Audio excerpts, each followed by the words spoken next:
Nhóc con, gan to thật đấy. Ngươi dám ăn vụng. Tôi không có ăn vụng. Là đại hoàng làm rơi xuống đất.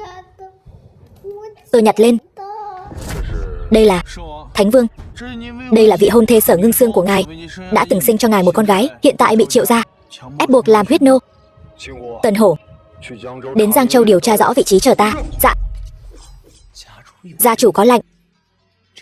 Lần này rút của cô ta 2000cc. Lần này sẽ rút mất mạng cô ta mất. Đừng dọa trẻ con.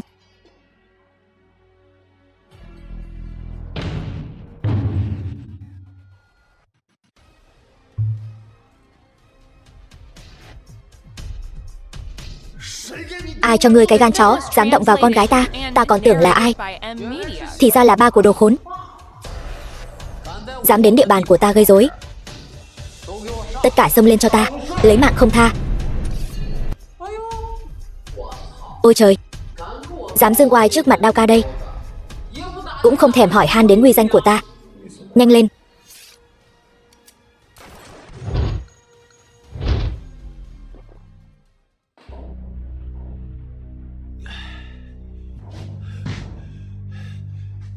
Tất cả đều là do Triệu gia thiếu gia Triệu Khôn làm. Tôi chỉ là tên tép diêu thôi. Các ngươi thả ta ra. Sau này tôi sẽ ăn cơm cùng bàn với trẻ con. Sở Ngưng Sương ở đâu? Nếu tôi nói ra, ngươi có thể thả tôi không? Ở đâu? Ở biệt thự Long Đằng, cùng với đồ khốn kia. Kiều Kiều, ba thật sự trở về rồi sao?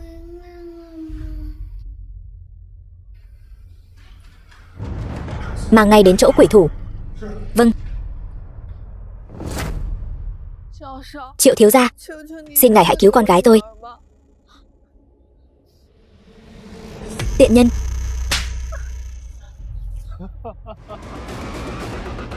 Thả vợ ta ra.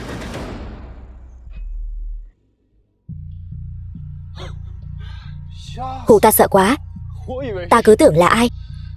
Chỉ với thứ đồ khốn như ngươi cũng xứng để lão tử rút đao. Tiêu Thần.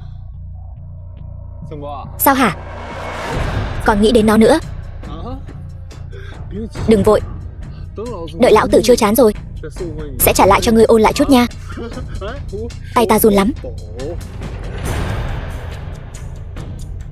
Tiện nhân. Lát nữa ngươi hãy sỉ nhục Tiêu Thần cho ta thật đã. Nếu ngươi đủ mạnh, lão tử sẽ thả con gái ngươi ra. Thật sao? Chỉ cần ngươi biểu hiện đủ tốt, bổn thiếu gia nhất định thả ngươi.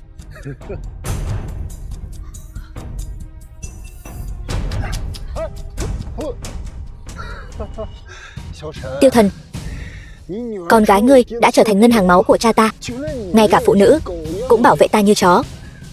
Nếu ta là ngươi, ta sẽ không còn mặt mũi nào sống trên đời này nữa. Triệu Khôn, hôm nay ta nhất định phải lấy mạng ngươi. Tiêu Thần, ngươi làm anh hùng cái gì? Con gái chúng ta hiện đang ở trong tay Triệu thiếu gia. Ngươi muốn hại Kiều Kiều sao? Kiều Kiều hiện tại rất an toàn. Ta đã cứu con bé ra rồi. Sau này sẽ không còn ai có thể làm khó hai mẹ con em nữa. Năm đó Tiêu gia huy hoàng như vậy thì đã sao? Không phải vẫn bị diệt môn sao? Bây giờ ngươi, một tên phế vật, cũng dám động đến ta. Ngươi cứ chờ đấy. Đủ rồi.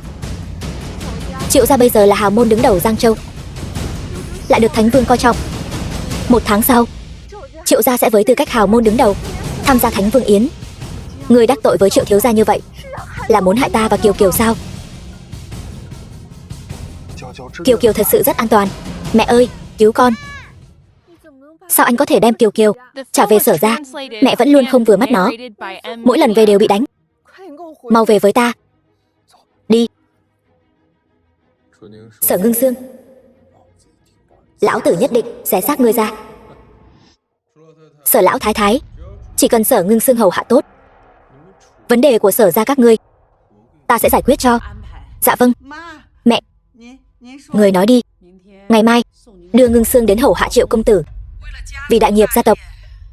Để Ngưng Xương xem cho kỹ. Xuân Cung Đồ. Hả, cái gì? Đây chẳng phải là bí kíp độc môn của nhà các ngươi sao? Năm đó chẳng phải ngươi dựa vào cái này mà leo lên vị trí hiện tại sao?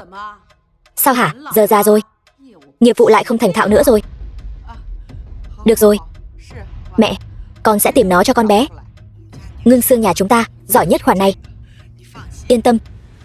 Kiều Kiều ngoan, con đi tìm gì trước đi. Tiêu Thần, người vừa về. Đã đánh Triệu thiếu gia đồ sao chổi. Sao người không mất mạng quách ở ngoài đi? Ngưng Xương, chẳng lẽ con quên rồi sao? Nhà chúng ta còn thiếu hụt 50 triệu vốn, đang đợi Triệu thiếu gia đầu tư. Sở ra lại bán con cầu Vinh như vậy sao? Ngưng Xương nhà chúng ta từ khi bị ngươi phá hỏng thì ngay cả 5 hào cũng chẳng đáng, chứ đừng nói đến 50 triệu. Chỉ là 50 triệu thôi mà, ta cho muội. Tiêu Thần, ngươi có thể trưởng thành lên chút nào không? Ta cứ tưởng ngươi trở về thì ta và Kiều Kiều sẽ được sống những ngày tốt đẹp. Không ngờ ngươi chỉ giỏi nói khoác. Ta bán nó thì đã sao? Ta là phu quân của Ngưng Xương. Tiêu Thần, ngươi dám? Ngươi cứ đợi mà bị cắm sừng đi. Hơn nữa, ta còn bảo nàng học Xuân Cung Đồ cho thật giỏi. Ta không học. Ngưng Xương, con phải học cho giỏi đấy. Ta dùng cái này để giữ chân cha ngươi đấy. Cũng nhờ vậy mà ta mới thực hiện được giấc mộng từ gà rừng hóa phượng hoàng.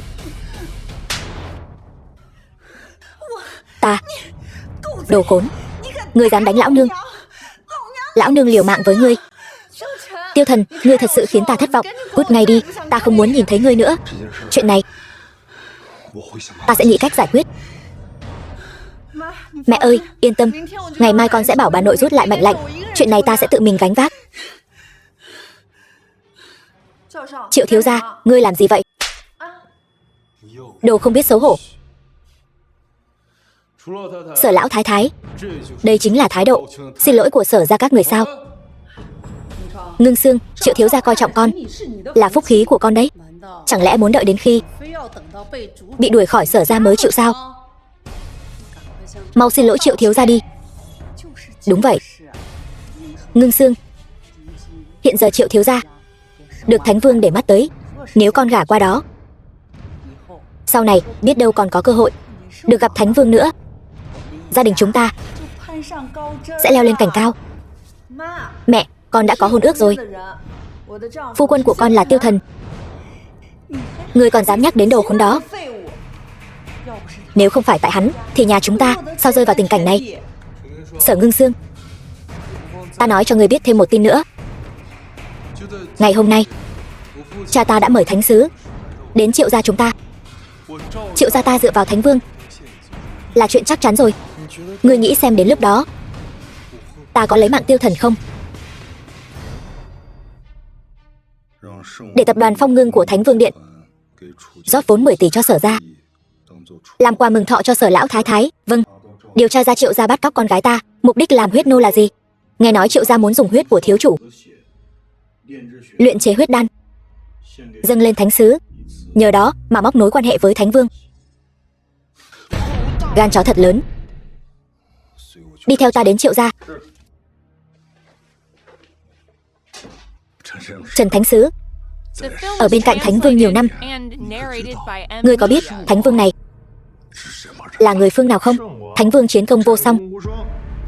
Triệu gia các ngươi là người đứng đầu bữa tiệc này. Trong bữa tiệc tự nhiên có thể thấy được Thánh Vương. Phải rồi, huyết đan đã luyện chế xong rồi. Kính xin Thánh Sứ vui lòng nhận cho. Để ta xem thử là kẻ nào dám lấy huyết của con gái ta luyện huyết đan. Vô lễ. Ngươi là người phương nào? Ngươi lấy huyết con gái ta luyện dược, còn dám hỏi ta là ai? Con gái ngươi? Thì ra ngươi chính là Tàn Dư Tiêu ra đánh con trai ta. Trần Thánh Sứ có thể hưởng dụng, đó là phúc phận tu luyện mấy kiếp của nó. Vậy sao? Không biết Trần Thánh Sứ có dám nhận không? Huyết đan tầm thường, ta có gì không dám. To gan, hắn chính là chiến thần dưới trướng Thánh Vương, thuộc hạ của Tần Hổ, còn không mau quỳ xuống nhận lỗi. Cho dù là Tần Hổ ở trước mặt ta, cũng không dám tùy tiện lấy mạng người như vậy, vô lễ. Tần Hổ là thân vệ của Thánh Vương, đứng đầu trong 4 vị chiến thần. Ngươi dám sỉ nhục chiến thần, là chán sống rồi phải không? Triệu Sơn Hà, bắt hắn lại cho ta. Sử Lăng Trì, để răn đe cho chiến thần. Tần Hổ chiến thần đến. Tham kiến chiến thần đại nhân. Chiến thần đại nhân, tên này vô cùng vô lễ, dám mạo phạm uy nghiêm của chiến thần, thuộc hạ đang muốn xử hắn Lăng Trì. Ngươi chỉ là một con chó của Thánh Vương Điện, dám tùy tiện nói xử Lăng Trì, còn không mau quỳ xuống xin lỗi Tiêu Thần Y. Chiến thần đại nhân, ngài nhất định đã nhầm lẫn rồi. Hắn chỉ là một con chó hoang vô gia cư thôi, hắn không phải thần y đâu. Thật to gan. Tiêu tiên sinh là ân nhân cứu mạng của ta, sao các ngươi có thể sỉ nhục được? Tần Hổ bái kiến quỷ thủ Y Thánh. Bọn chúng sỉ nhục quỷ thủ Y Thánh, đại nhân định xử trí thế nào? Quỷ thủ Y Thánh chính là ở nước ngoài, được mệnh danh là có khả năng cải tử hoàn sinh. Quỷ thủ Y Thánh. Chiến thần đại nhân, ngài nhất định đã nhầm lẫn rồi. Hắn chỉ là một tên diệt môn mà thôi, không thể nào là Y Thánh được. Thánh sứ đại nhân, ta nói với ngươi đều là sự thật. Ngươi mau nói với chiến thần đại nhân đi. Nói đi. Ngươi cầm miệng cho ta. Ngươi còn chưa hại ta đủ sao? Ngươi muốn hại mất mạng ta. Trước giờ ai mà không biết quỷ thủ Y Thánh là ân nhân cứu mạng của chiến thần đại nhân? Ngươi đang nghi ngờ chiến thần đại nhân sao? Y Thánh đại nhân đều tại Triệu Sơn Hà này. Hắn hại ta, hắn lừa gạt ta, xin ngài rủ lòng thương, tha cho ta một mạng chó.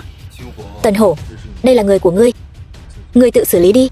Thánh điện lạnh, phàm kẻ tàn sát sinh linh đưa ra chiến trường, không được trở về.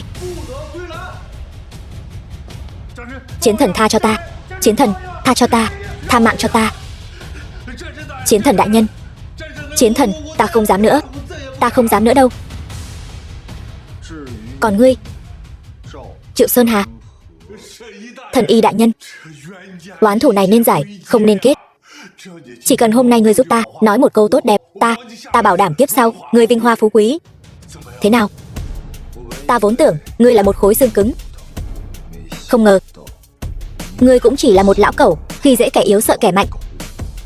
Hôm nay ta tha cho ngươi, hãy tận hưởng tháng cuối cùng của ngươi đi.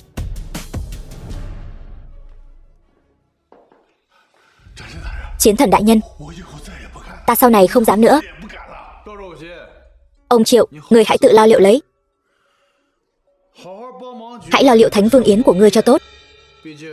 Dù sao, đây là Thánh Vương đặc biệt làm cho ngươi. Vâng, nhất định tận tâm tận lực.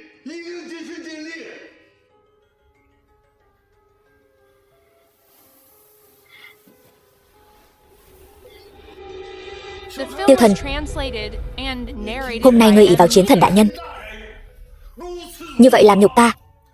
Quản gia, lão nô có mặt, bảo Tiểu Khôn bất kể dùng thủ đoạn gì, nhất định phải cưới Sở Ngưng Xương cho ta, giày vò cho tốt. Thánh Vương thuộc hạ có thể trực tiếp dẫn hổ vệ tiêu diệt Triệu gia. Ngài vì sao còn phải ngụy trang thân phận, phải ở Triệu gia lúc đắc ý nhất, khiến bọn họ rơi vào tuyệt cảnh. Hơn nữa ta hoài nghi, năm đó diệt Tiêu gia ta không chỉ có Triệu gia. Ý của Thánh Vương là giao huyết đan cho quỷ thủ Y Thánh, để hắn tra xem là thủ đoạn của ai. Ngoài ra, gần đây hãy theo dõi Triệu gia, xem bọn họ liên lạc với ai. Nếu hắn thật sự chỉ là một con dao, vậy sự trở về của ta, kẻ đứng sau hắn nhất định sẽ ra tay. Vâng. Thánh Vương, không ổn rồi. Sở lão thái ép Sở tiểu thư hủy hôn ước với ngài, gả cho Triệu Khôn, đến Sở gia. Ngưng Sương, nghe thấy chưa? Thánh Vương muốn đích thân đến Triệu gia. Đó là vinh dự lớn đến nhường nào, còn không mau đồng ý. Tỷ tỷ, lúc trước tỷ vì Tiêu Thần mà nhà tan cửa nát, ngay cả Sở gia cũng bị liên lụy. Nay Triệu thiếu gia không chê tỷ là đồ hư hỏng, tỷ còn không nhân cơ hội này với Tiêu Thần đó nhất đao lưỡng đoạn. Triệu Khôn, ta thấy ngươi là muốn mất mạng. Ngưng Sương yên tâm, có ta ở đây sẽ không có ai ép buộc nàng làm bất cứ chuyện gì. Chỉ ngươi cũng không soi gương mà xem bản thân mình ra cái thể thống gì. Một tên phế vật, trước mặt Triệu thiếu gia mà dám lớn tiếng khoác lác, còn không mau quỳ xuống xin lỗi Triệu thiếu gia. Tiêu Thần, Ngưng Sương đại diện cho tương lai của Sở gia. Nếu ngươi biết điều, ở đây có thẻ ngân hàng, bên trong có 10 vạn đồng, các ngươi hảo hợp hảo tán. Tương lai 50 triệu, bán con cầu vinh, còn nói được ra vẻ đường hoàng như vậy. Lão già không biết xấu hổ. Ngươi sao lại không đủ chứ? Như vậy ta đây có 3 triệu, ngươi nhìn ta chơi đùa với cô ta thế nào? Dám sỉ nhục Ngưng Sương nữa, ta xé nát miệng ngươi. Láo xược, quá láo xược. Ngươi cái tên đồ khốn. Triệu thiếu gia là ân nhân của nhà chúng ta, ngươi muốn hại mất mạng cả nhà ta sao? Không phải chỉ là một đồ khốn ai ai cũng có thể chơi sao? Triệu thiếu gia bằng lòng bỏ tiền mua nàng là phúc khí của nàng, sỉ nhục nàng thì đã sao?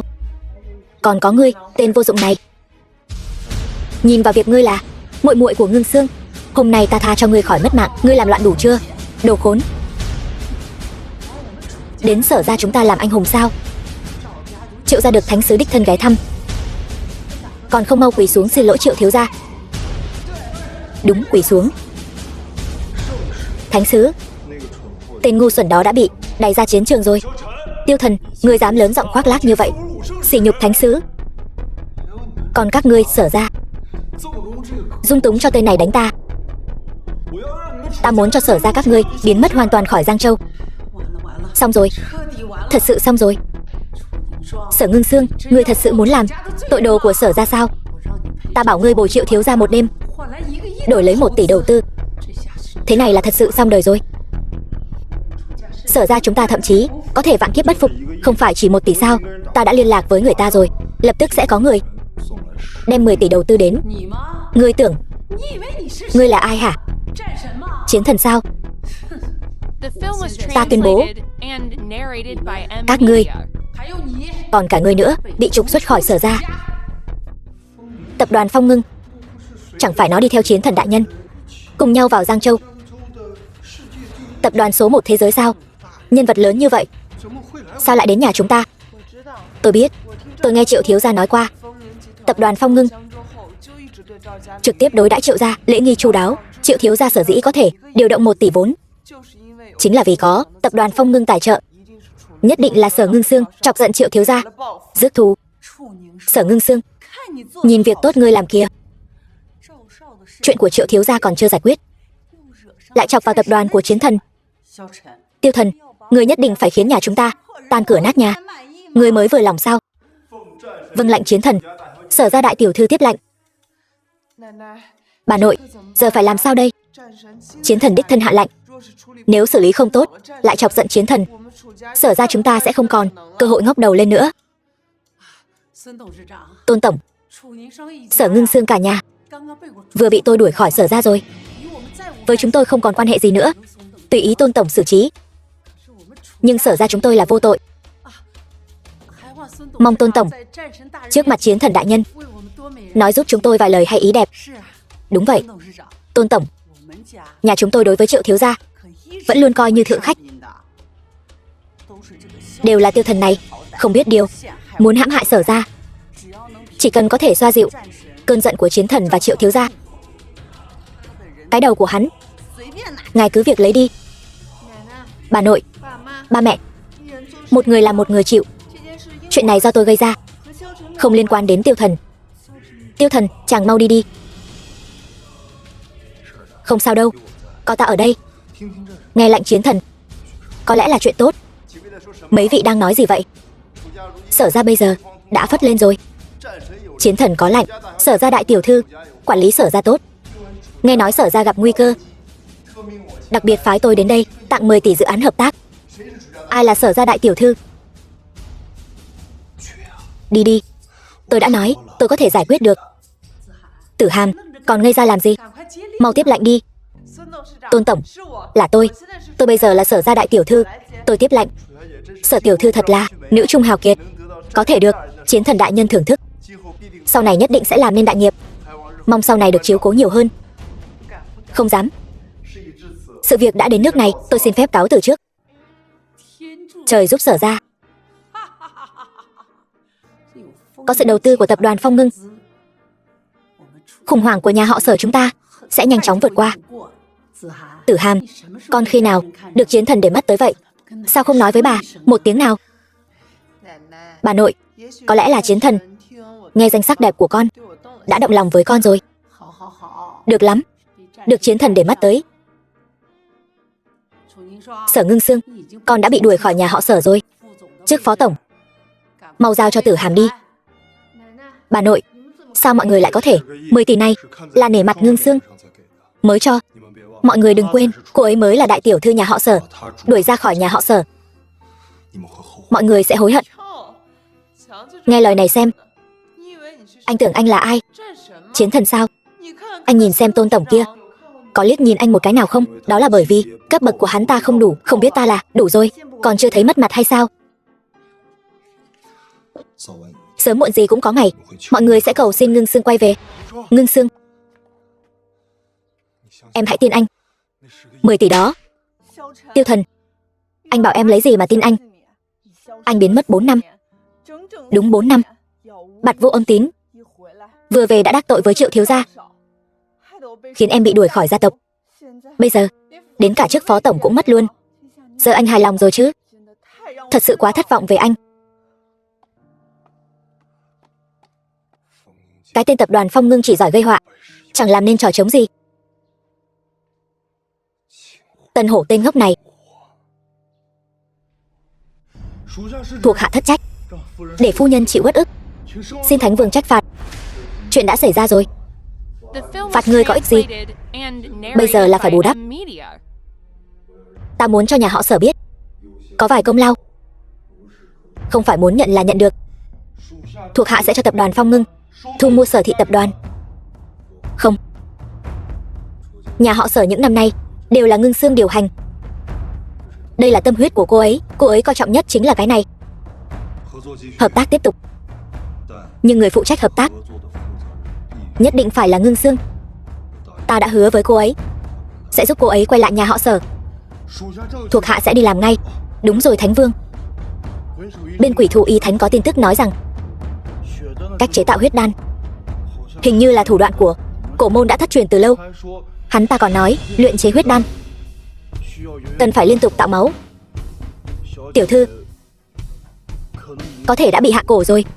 Nhà họ Triệu hay lắm, để nhà họ Triệu sắp xếp thư mời dự Thánh Vương yến. Không có thư mời không được vào. Người âm thầm quan sát xem thiệp mời của hắn đều phát cho những ai. Ta muốn đem thế lực nhà họ Triệu một mẻ tóm gọn. Tuân Thánh Vương lệnh.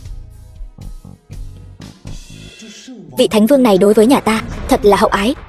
Không chỉ Thánh Vương yến giao cho nhà họ Triệu chúng ta tổ chức, ngay cả danh sách nhân sự cũng là nhà họ Triệu chúng ta soạn thảo. Xem ra nhà họ Triệu chúng ta sắp phát đạt rồi. Ngươi biết cái gì?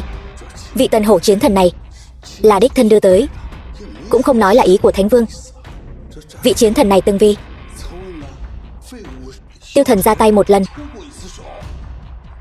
làm mất mặt mũi nhà họ Triệu chúng ta. Ta thấy rất có thể đây là sự bồi thường cho nhà họ Triệu chúng ta. Như vậy cũng tốt, cục tức này coi như là đã xả được. Việc ta bảo ngươi làm thế nào rồi? Bản thân mình ra cái thể thống gì? Không phải con không muốn ngủ với, chỉ là lần này coi như nhà họ Triệu chúng ta cũng rất khó làm. Lời hỗn xược, hiện nay nhà họ Triệu được Thánh Vương chiếu cố, còn ai có thể chống lại nhà họ Triệu chúng ta? là tập đoàn Phong Ngưng, tập đoàn số 1 dưới trướng Tần Hổ Chiến Thần. Đột nhiên đầu tư 10 tỷ cho nhà họ Sở, vậy con phải làm sao? Nếu không phải bọn họ, lúc đó con đã ngủ với Sở Ngưng Sương rồi. Nhưng cha yên tâm, hiện tại Sở Ngưng Sương đã bị nhà họ Sở đuổi đi rồi. Vị trí phó tổng của cô ta cũng mất. Hơn nữa công ty của cô ta đã bị nhà họ Sở tịch thu. Ta bây giờ muốn bóp mất mạng cô ta, giống như bóp một con kiến vậy.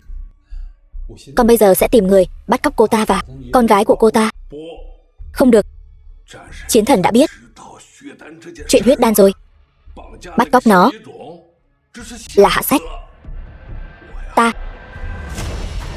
Ta muốn để cô ta tự mang theo hài tử đến cầu xin chúng ta. Vậy ý của cha là đi mời Khổng lão của Cổ Môn đến, nói ta có việc quan trọng muốn thương lượng. Không cần mời, ta tới rồi. Khổng lão, mau mời ngồi. Triệu gia chủ, lần này lão già ta đến đây là vì chuyện huyết đan. Ngươi cũng biết gia chủ nhà ta cần huyết đan để kéo dài mạng sống. Hiện tại tồn kho đã hết, vì sao vẫn chưa thấy huyết đan đưa đến kinh đô? Khổng lão, ngài hiểu lầm rồi. Hiện nay huyết khố đã bị người ta cướp mất. Chúng ta đang nghĩ cách, chẳng phải đang mời ngài đến để thương lượng đối sách sao? Bị người ta cướp mất là ai? Chính là kẻ năm xưa ngài diệt môn, nhà họ Tiêu, Tiêu Thần. Khổng lão, xin ngài bớt giận, trẻ nhỏ không biết gì. Chuyện năm xưa đều là do Triệu gia chúng ta tự làm, không liên quan đến bất kỳ ai. Xin ngài hãy tha cho nó một mạng. Vậy mới phải chứ.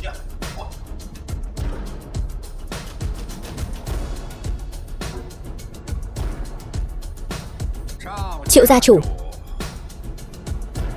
chuyện năm xưa là do các người tự mình bày mưu tính kế. Bất kể khi nào, tôi đều mong các người có thể nhớ kỹ điểm này. Nếu bên ngoài có truyền ra những tin tức khác,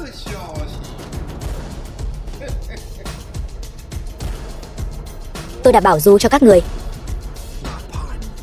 có được Chiến Thần để mắt tới, vẫn chỉ có kết cục diệt tộc. Vâng, Khổng lão, chuyện năm xưa là do Triệu gia chúng tôi tự gây ra, không liên quan đến bất cứ ai. Đứng dậy nói chuyện đi. Định nhờ tôi giúp các người làm gì sao? Khổng lão, xin ngài ra tay, khiến huyết cổ của con bé kia phát tác. Đợi đến khi bệnh viện không cứu được nó nữa, nó sẽ ngoan ngoãn mang theo con cưng của nó tự tìm đến cửa. Được. Bác sĩ, con gái tôi thế nào rồi? Tình trạng hiện tại của bệnh nhân đã ổn định, chỉ là vẫn còn hôn mê. Lạ thật đấy, nôn ra máu. Nghiêm trọng như con gái của chị, lẽ ra phải tìm ra nguyên nhân chứ. Chúng tôi đã kiểm tra nhưng không phát hiện ra gì cả, vẫn cần phải nằm viện theo dõi thêm. Ngoài ra, bệnh tình của con gái chị khá đặc biệt, cần thuốc đặc trị để duy trì chức năng cơ thể. Chị chuẩn bị trước đi. Giai đoạn đầu có thể cần phải đóng 5 triệu tiền thuốc đặc trị. 5 triệu.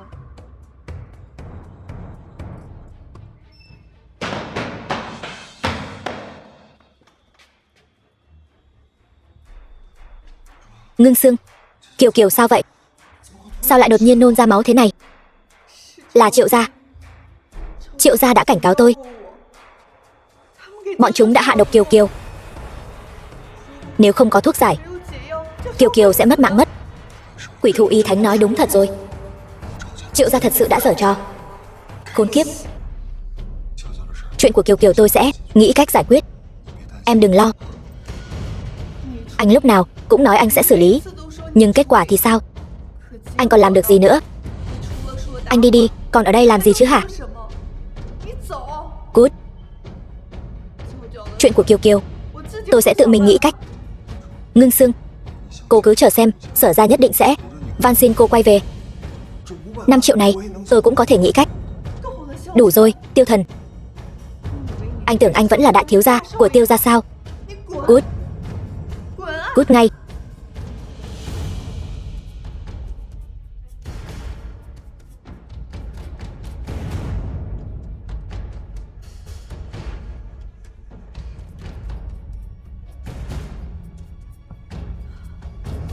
Triệu thiếu gia, tôi đồng ý ly hôn với Tiêu Thần và đính hôn với anh. Nhưng tôi có một điều kiện. Anh nhất định phải cứu Kiều Kiều. Đã hỏi quỷ thủ chưa? Thuốc đặc trị rốt cuộc có tác dụng không? Y Thánh nói thuốc đặc trị ban đầu có tác dụng, nhưng một khi dùng quá 3 lần, tiểu thư có thể sẽ thổ huyết, nghiêm trọng hơn có thể tử vong. Vì vậy, phương pháp an toàn nhất là thay máu. Vậy còn chờ gì nữa? Nhanh chóng điều động cho ta toàn bộ máu của thành phố đưa đến bệnh viện. Còn nhìn gì nữa? Bảo tên ngốc của tập đoàn Phong Ngưng nhanh chóng chốt dự án cho ta, rồi đưa cho Ngưng Sương 5 triệu coi như tạ lỗi. Chuyện này nếu còn làm không xong thì bảo hắn cút xéo cho ta. Vâng.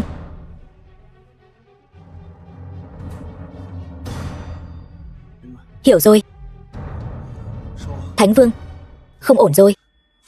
Phu nhân vì cứu tiểu thư bị Triệu Khôn ép buộc tổ chức lễ đính hôn.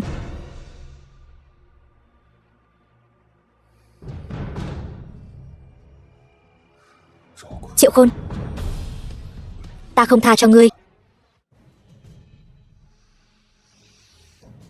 Thơm. Thơm thật. Triệu thiếu gia, ngươi làm gì vậy? Ngươi đừng quên cô bé đáng yêu kia còn đang chờ thuốc cứu mạng.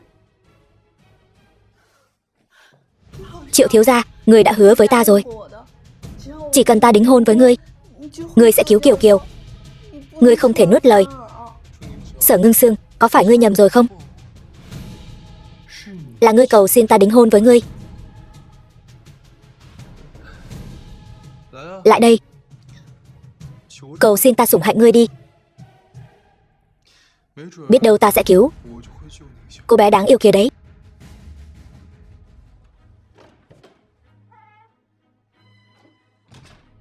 Đàn bà của ta không cần quỳ gối trước bất kỳ ai. Con gái ta tự cứu. Ngưng Sương, muội không cần cầu xin hắn. Ta đã tìm được cách chữa khỏi cho Kiều Kiều rồi. Tiêu Thần, ngươi tới đây làm gì? Không biết hôm nay là lễ đính hôn của ta và Triệu thiếu gia sao? Ngưng Sương, đừng giận dỗi nữa. Đi theo ta. 4 năm trước, vì ngươi, ta đã trở thành trò cười cho cả Giang Châu. Bây giờ ta sắp kết hôn với Triệu thiếu gia, hưởng hết vinh hoa phú quý. Ngươi lại ra cản trở. Cút xéo cho ta. Đừng phá hỏng chuyện tốt của ta và Triệu thiếu gia. Giấy thỏa thuận ly hôn ta sẽ bảo người đưa cho ngươi.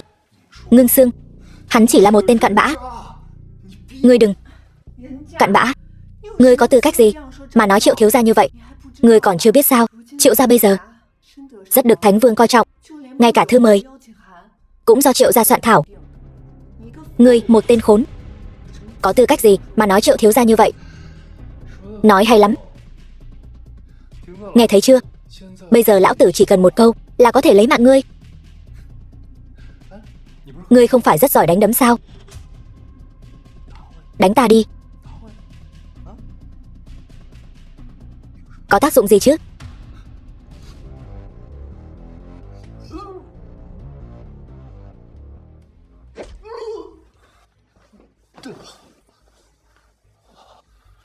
Triệu Khôn, ngươi chán sống. Nhóc con, ngươi dám đánh ta? Đánh ngươi đấy. Ta hận không thể đem ngươi quăng xuống biển cho cá ăn. Sở Ngưng Sương. Ngưng Sương, đừng nghe hắn nói. Đi theo ta đến bệnh viện. Sở Ngưng Sương, cái mạng nhỏ của nó, tiểu gia ta định đoạt rồi.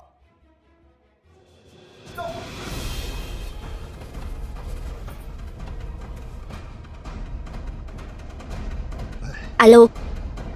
Bây giờ lập tức dừng lại ca phẫu thuật của con bé đó. Triệu thiếu gia, ca phẫu thuật đã bắt đầu rồi. Bây giờ mà dừng phẫu thuật, bệnh nhân có thể mất mạng bất cứ lúc nào. Ta mặc kệ. Bác sĩ, tôi cầu xin ông dừng phẫu thuật lại. Kiều Kiều sẽ mất mạng mất. Cầu xin ta vô dụng. Ngươi phải cầu xin Triệu thiếu gia. Sở Ngưng Sương, cầu xin cô ta thì có ích gì? Cô ta dám làm phẫu thuật cho con bé sao? Triệu thiếu gia, cầu xin ngài. Cầu xin ngài bảo bác sĩ tiếp tục phẫu thuật cho Kiều Kiều. Người xin lỗi ta thì có tác dụng gì? Ta muốn hắn quỳ xuống dập đầu cho ta 100 cái. Ngươi Triệu Khôn, ngươi đừng hòng. Nếu con gái ta có mệnh hệ gì, ta diệt cả nhà họ Triệu ngươi. Tiêu Thần, ngươi nói khoác lác. Đến bao giờ? Kiều Kiều cũng là con gái ngươi. Ngươi chẳng lẽ muốn trơ mắt nhìn Kiều Kiều mất mạng sao? Ngưng Sương, thuốc men họ dùng phẫu thuật không thể chữa khỏi hoàn toàn cho Kiều Kiều, còn có thể xuất hiện tình huống xấu hơn. Cách tốt nhất là truyền máu cho Kiều Kiều.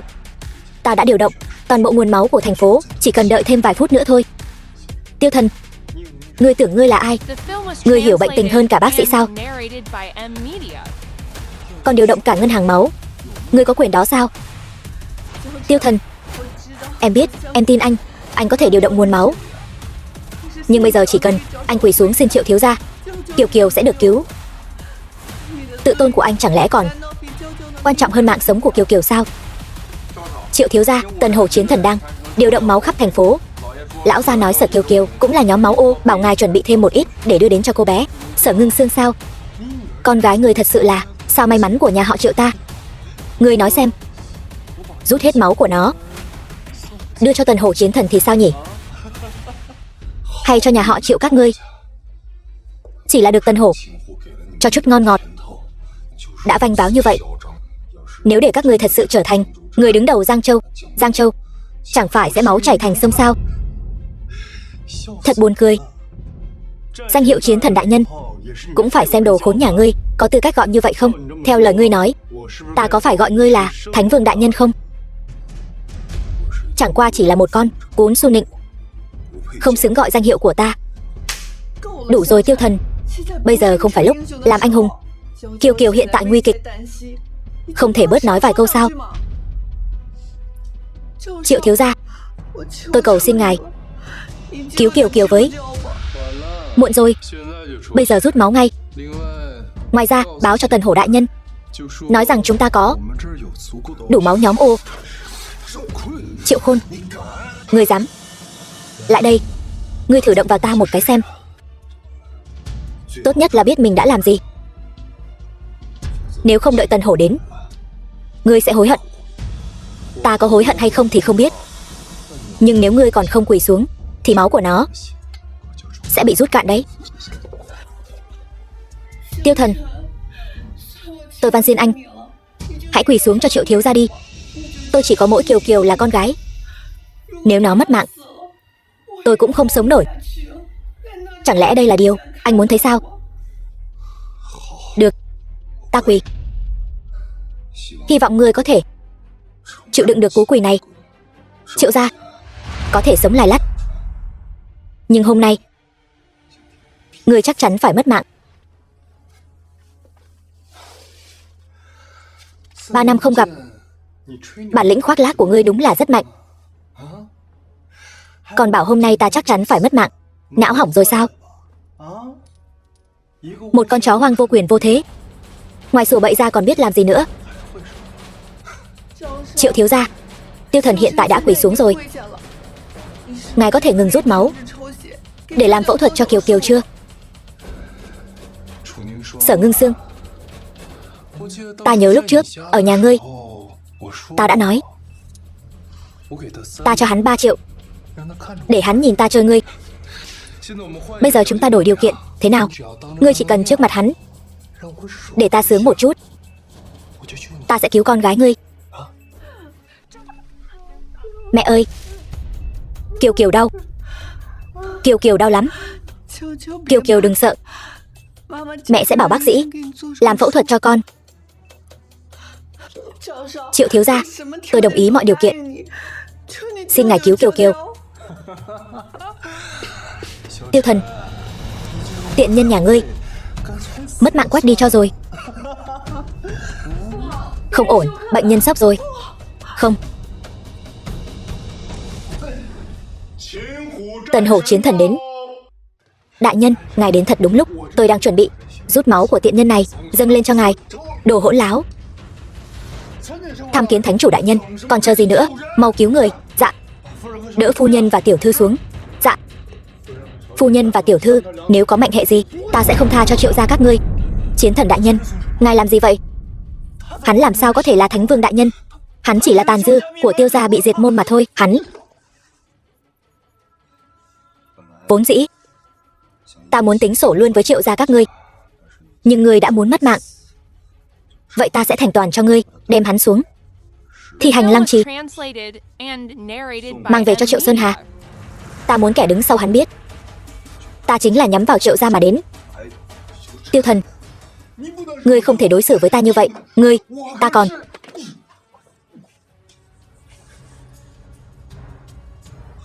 còn cả Sở gia nữa.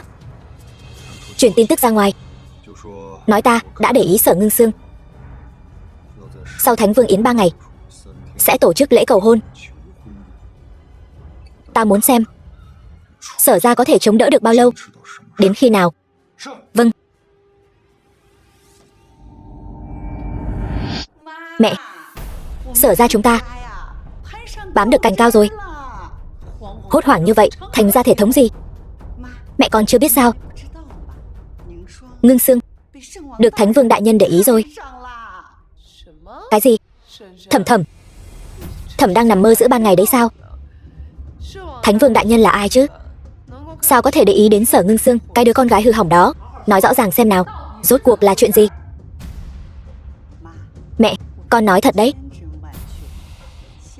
Cả Giang Châu đều đồn ầm lên rồi. Thánh Vương đại nhân sẽ 3 ngày sau Thánh Vương Yến cầu hôn Ngưng Sương nhà chúng ta đấy. Cầu hôn?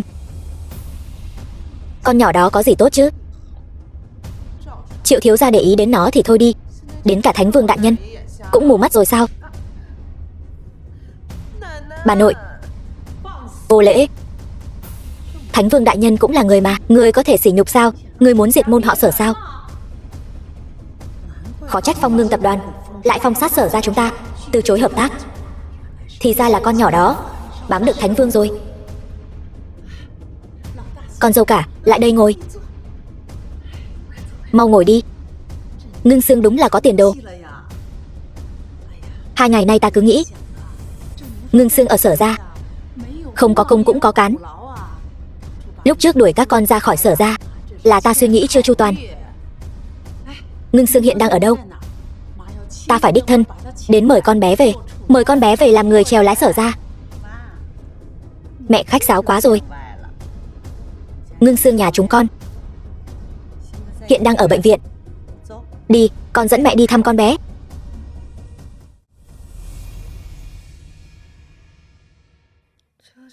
Kiều Kiều, Kiều Kiều. Ngưng Sương, Ngưng Sương. Tiêu Thần, Kiều Kiều thế nào rồi? Không sao rồi, nó đã không sao rồi. Sau khi nàng hôn mê, Tần Hổ chiến thần đã đến. Ngài ấy đã cứu Kiều Kiều, còn bắt cả Triệu Khôn đi nữa. Kiều Kiều hiện tại đã hồi phục rất tốt, không cần lo lắng nữa. Nghỉ ngơi cho khỏe đi. Sở ra, ta nhất định sẽ khiến bọn họ cầu xin ngươi quay về. Đủ rồi, Tiêu Thần. Tần Hổ chiến thần đến thì có liên quan gì đến ngươi? Còn khiến Sở ra đến cầu xin ta nữa chứ? Ngươi tưởng ngươi là ai? Thánh Vương đại nhân sao? Ta, tiện nhân tránh sang một bên. Ngưng Sương, con làm bà nội tìm mãi. Nghe nói con hôn mê, bà nội của con đã tức tốc chạy đến đây. Bà nội biết dạo này con chịu không ít khổ cực, đuổi con ra khỏi Sở ra là lỗi của bà nội. Ta quyết định rồi, để con làm người chèo lái Sở ra, ngày mai liền nhậm chức. Chẳng lẽ hắn thật sự? Ngưng Sương, con nhìn tiện nhân này làm gì? Còn không mau đồng ý đi. Ngưng Sương, con đã là người được Thánh Vương để mắt tới rồi. Con phải cùng tiện nhân này đoạn tuyệt quan hệ, kẻo Thánh Vương nổi giận đấy. Đều gọi là tiện nhân rồi, còn bày đặt gì nữa? Nếu không phải bám víu vào Thánh Vương đại nhân, Phong Ngưng tập đoàn sẽ chỉ định hợp tác với cô sao? Tỷ tỷ, tỷ đúng là đồ lẳng lơ.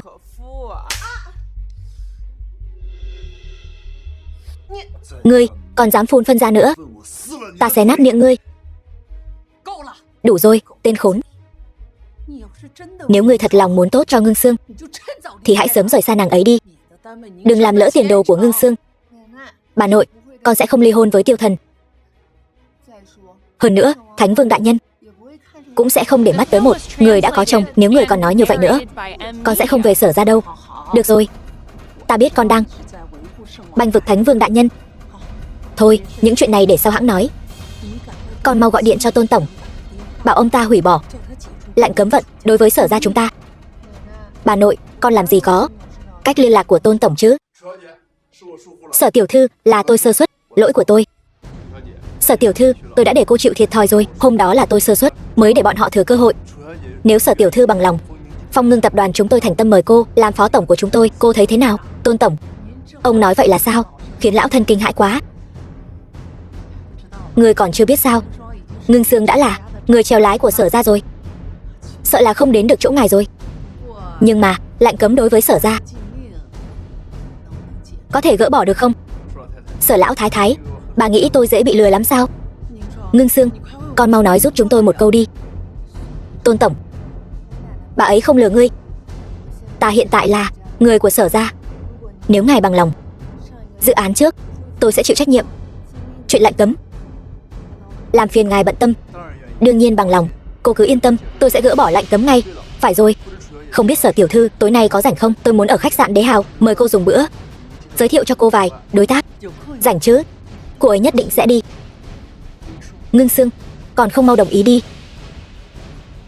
Vậy thì làm phiền Tôn tổng rồi. Không dám, đây là danh thiếp của tôi, cứ giữ lấy. Vậy tôi xin phép không làm phiền nữa. Tôi đã nói rồi, tôi sẽ không ly hôn với Tiêu Thần.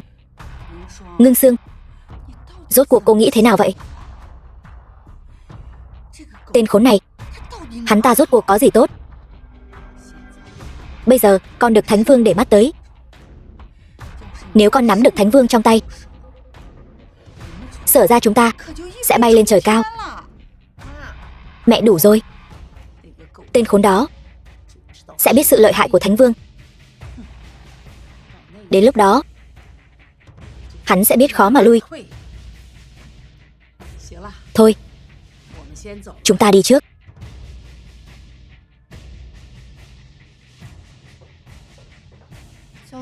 Tiêu Thần, rốt cuộc chuyện gì đã xảy ra? 4 năm ngươi biến mất, rốt cuộc đã đi làm gì? Ngưng Sương, thật ra ta... Tiêu tiên sinh, Kiều Kiều tiểu thư tỉnh rồi. Phải rồi, Kiều Kiều.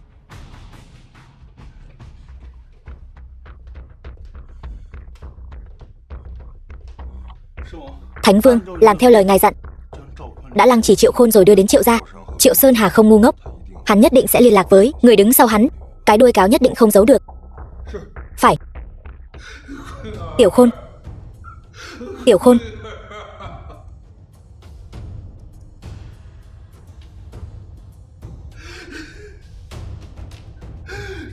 Là ai đã lấy mạng con trai ta?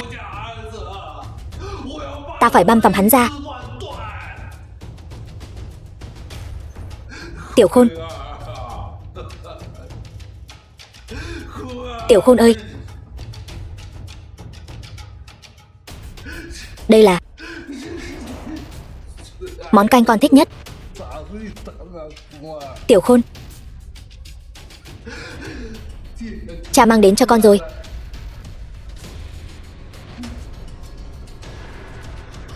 Tốt, tốt lắm, Tần Hổ chiến thần.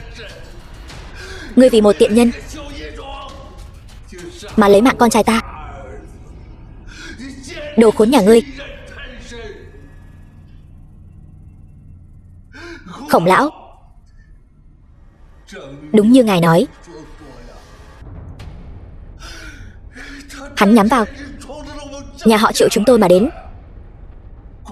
Khổng lão, tôi đồng ý hợp tác với nhà họ Khổng. Thế mới đúng chứ. Thiếu gia nhà tôi nay đã đến Giang Châu. Tối nay sẽ nghỉ tại khách sạn Đế Hào. Túc trực hầu hạ. Triệu gia chủ. Hai vị, hôm nay khách sạn Đế Hào được bao chọn rồi. Xin mời xuất trình thiệp mời. Có phải là Tôn Thành bao chọn không? Chúng tôi là do cậu ấy mời đến, phiền anh thông báo một tiếng. Đây chẳng phải là bạn học cũ Tiêu Thần sao? Nghe nói nhà họ Tiêu 4 năm trước bị diệt môn, không ngờ vẫn còn sống nhen răng ra đấy. Mà nói cũng trùng hợp thật. Nếu không phải năm đó bị diệt, nhà họ Khổng chúng tôi chưa chắc đã nuốt trọn được toàn bộ thị trường dược phẩm, trở thành gia tộc đệ nhất kinh thành. Nói ra vẫn phải cảm ơn cậu đấy. Khổng Ngọc Long, tốt nhất là mày nên biết mày đang nói cái gì. Tức rồi hả? Con chó mất chủ thôi. Đúng rồi, mấy người muốn vào khách sạn Đế Hào phải không? Xin lỗi nhé, tao bao chọn rồi. Tuy nhiên, muốn vào cũng không phải là không được. Chui qua háng, gọi ông nội đi. Tao sẽ cho chúng mày vào chơi. Tiêu Thần, đừng gây chuyện. Khổng thiếu gia phải không?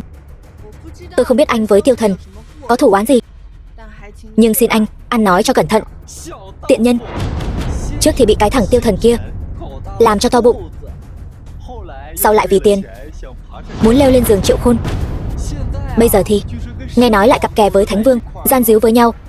Mấy cái trò vẽ vời của nhà mày học cũng được đấy chứ. Tiêu Thần, không phải tao nói mày chứ. Tiện nhân với tiện nhân, đúng là một cặp trời sinh. Tiêu Thần, đừng gây chuyện. Khổng thiếu gia, hôm nay chúng tôi được mời đến đây, xin anh tránh đường. Mời? Sao tôi không nhớ là đã mời nhỉ? Là tôi mời. Tiêu tiên sinh, Sở tiểu thư, thật sự xin lỗi để hai người chịu uất ức rồi. Mời hai người đi theo tôi. Tôn Thành, mày cố tình đối đầu với tao phải không? Tao đã nói là tao bao chọn rồi. Khổng thiếu gia, Bắc Kinh cách nơi này còn xa lắm đấy. Hơn nữa, Khổng thiếu gia chỉ bao chọn tòa nhà phía trước thôi, khu nhà nghỉ phía sau không nằm trong đó. Được lắm, tốt lắm. Nhưng mà tao phải nói cho mày biết, thằng Tiêu Thần nó từng là kẻ thù không đội trời chung của nhà họ Khổng chúng tao. Còn tiện nhân này lại càng đắc tội với nhà họ Triệu. Mày chắc chắn muốn kết giao với bọn họ. Phong Ngưng tập đoàn kết giao với ai, còn chưa đến lượt Khổng thiếu gia chỉ điểm. Tiêu tiên sinh, Sở tiểu thư, chúng ta đi.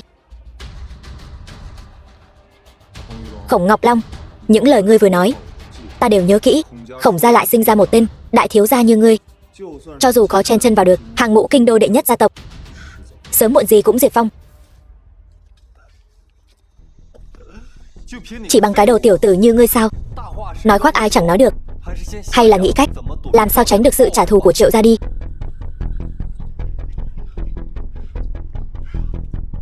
Khổng thiếu gia, đến muộn rồi, để ngươi đợi lâu. Không muộn, vừa hay gặp được Tiêu Thần và tiểu tử kia. Triệu Sơn Hà sao? Ngươi làm việc kiểu gì vậy? Chỉ với hai tiểu tử này mà còn phải để ta đích thân đến đây. Ngươi dạy dỗ đúng lắm. Chỉ cần hai tên phế vật đó thì hắn tự nhiên dễ đối phó. Nhưng Tiêu Thần hắn đã cứu mạng chiến thần Tần Hổ. Sở Ngưng Sương này lại được Thánh Vương coi trọng. Chuyện này không còn cách nào khác. Vậy ngươi có dự định gì? Một mạng đổi một mạng. Ta muốn tiểu tử đó đền mạng cho con trai ta. Được, lần này đến đây ta đã mang theo thân vệ của gia chủ. Ngươi có thể tùy ý điều động. Ta chỉ có một yêu cầu, đó là khiến Tiêu gia diệt vong, Tiêu Thần phải mất mạng. Thân vệ đại nhân, nó hiện đang ở bệnh viện. Kính xin thân vệ đại nhân ra tay lấy mạng nó. Chuyện nhỏ này mà Triệu gia các ngươi cũng không làm được sao? Thân vệ đại nhân, ngươi nói không sai. Nhưng hiện tại có người của Thánh Vương Điện đang canh chừng. Lũ phế vật của Triệu gia làm sao có thể so sánh với ngài được? Lúc trước đã đối phó với Tiêu gia như thế nào? Thiếu gia Triệu Sơn Hà đã để thân vệ đi ám sát Về sau, những chuyện nhỏ nhặt không đáng nhắc tới này thì không cần phải nói với ta nữa. Vâng. Triệu Sơn Hà chẳng phải là người soạn thảo thư mời của Thánh Vương sao? Bảo hắn đừng gửi thiếp mời cho Sở gia, đồng thời truyền ra tin tức ta có đủ số lượng thiếp mời, bằng lòng đưa cho Sở Tử Hàm, và bằng lòng bổ sung khoản đầu tư hợp tác tương tự như với Phong Ngưng tập đoàn. Nhưng thiếu gia Sở Ngưng Sương đã được Thánh Vương đại nhân coi trọng rồi. Thiếp mời này đối với nàng ta mà nói chỉ là lời đồn đại mà thôi, thử thăm dò mối quan hệ giữa nàng ta và Thánh Vương. Khổng gia ta là kinh đô đệ nhất gia tộc, so với Thánh Vương thì núi cao hoàng đế xa. Ta tin bọn họ sẽ có lựa chọn sáng suốt hơn. Vâng.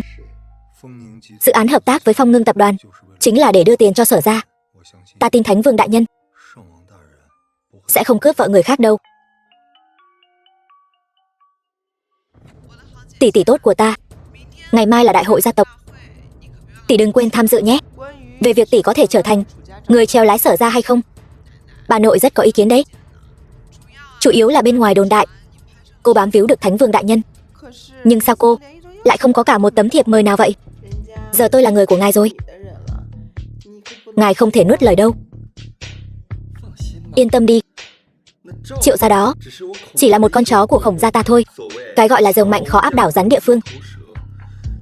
Thánh Vương hắn muốn vượt qua Khổng gia, nắm quyền Triệu gia, cũng phải xem Khổng gia ta có đồng ý hay không. Sở Ngưng Sương mà đòi đấu với ta, cô cũng xứng sao? Nghĩ linh tinh gì thế? Muốn bổn thiếu gia hoàn toàn đứng về phía cô, tối nay cô phải cố gắng lên đấy.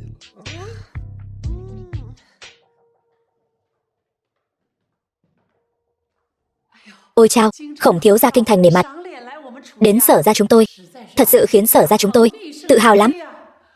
Lão Thái Quân khách sáo rồi, đều là Tử Hàm biết hầu hạ người ta. Ta xem như lạc vào trốn tiêu hồn rồi.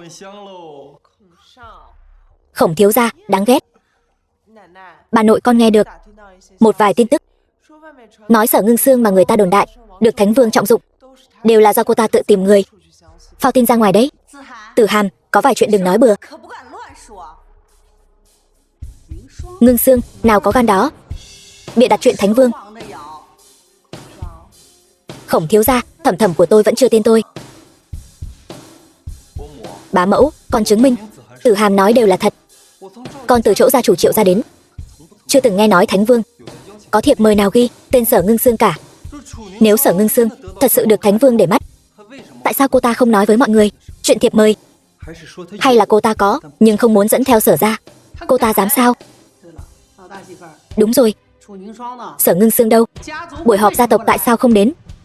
Thân phận của cô ta còn cao quý hơn cả Khổng thiếu gia sao? Hay là không để lời của lão thái ta vào tai? Lão thái thái, đừng quên là các người cầu xin Ngưng Sương quay về đấy. Nhóc con, được đằng chân lên đằng đầu, chúng tôi cầu xin cô ta quay về. Nếu không phải cô ta tự thuê người phao tin đồn nhảm bên ngoài, nói mình leo lên giường Thánh Vương, thì giờ cô ta đã lang thang đầu đường xó chợ đi nhặt rác với đứa con hoang rồi. Xem ra lần trước đánh cô là chưa nhớ đời sao? Cô dám sỉ nhục Ngưng Sương, một câu nữa thử xem. Các người tìm cô ấy quay về là vì Phong Ngưng tập đoàn phong sát các người, chẳng liên quan gì đến Thánh Vương cả. Khổng thiếu gia, phế vật này bắt nạt tôi, ngài phải làm chủ cho tôi đấy. Một Phong Ngưng tập đoàn còn con tính là cái thá gì? Chỉ là một con chó dưới trướng chiến thần cũng dám mang ra khoe khoang. Lão Thái Quân, tôi đối với Tử Hàm tiểu thư là một lòng chân thành, bằng lòng bỏ ra 10 tỷ đầu tư vào Sở gia. Nhưng người nắm quyền Sở gia phải là cô ấy, Sở Tử Hàm. Vụ giao dịch này lão phu nhân có đồng ý không ạ? Khổng thiếu này 20 tỷ. Thế nhưng Ngưng Sương, đây là Thánh Vương để mắt tới. Lão phu nhân, đừng để Khổng gia tôi nhúng tay vào sản nghiệp của Sở gia. Ngưng Sương, cô rốt cuộc có hay không thiệp mời yến tiệc Thánh Vương? Con không có. Tiêu Thần, lúc trước ngươi dựa vào thân phận thiếu gia Tiêu gia vanh váo tự đắc, hoàn toàn không coi ta ra gì. Vậy mà bây giờ thì sao? Tiêu gia diệt vong, ngươi hoàn toàn trở thành một con cuốn mất chủ. Bây giờ tiện nhân này ngươi không bảo vệ được. Đúng rồi, tiện nhân nhỏ kia ngươi cũng không bảo vệ được. Khổng Ngọc Long, ngươi nói vậy là ý gì? Ý gì sao? Ta chỉ đang trần thuật sự thật thôi. Ta có ý gì chứ? Lão Thái Quân, điều kiện ta đặt ra đó, đừng làm ta thất vọng. Ta còn có việc, đi trước. Khổng.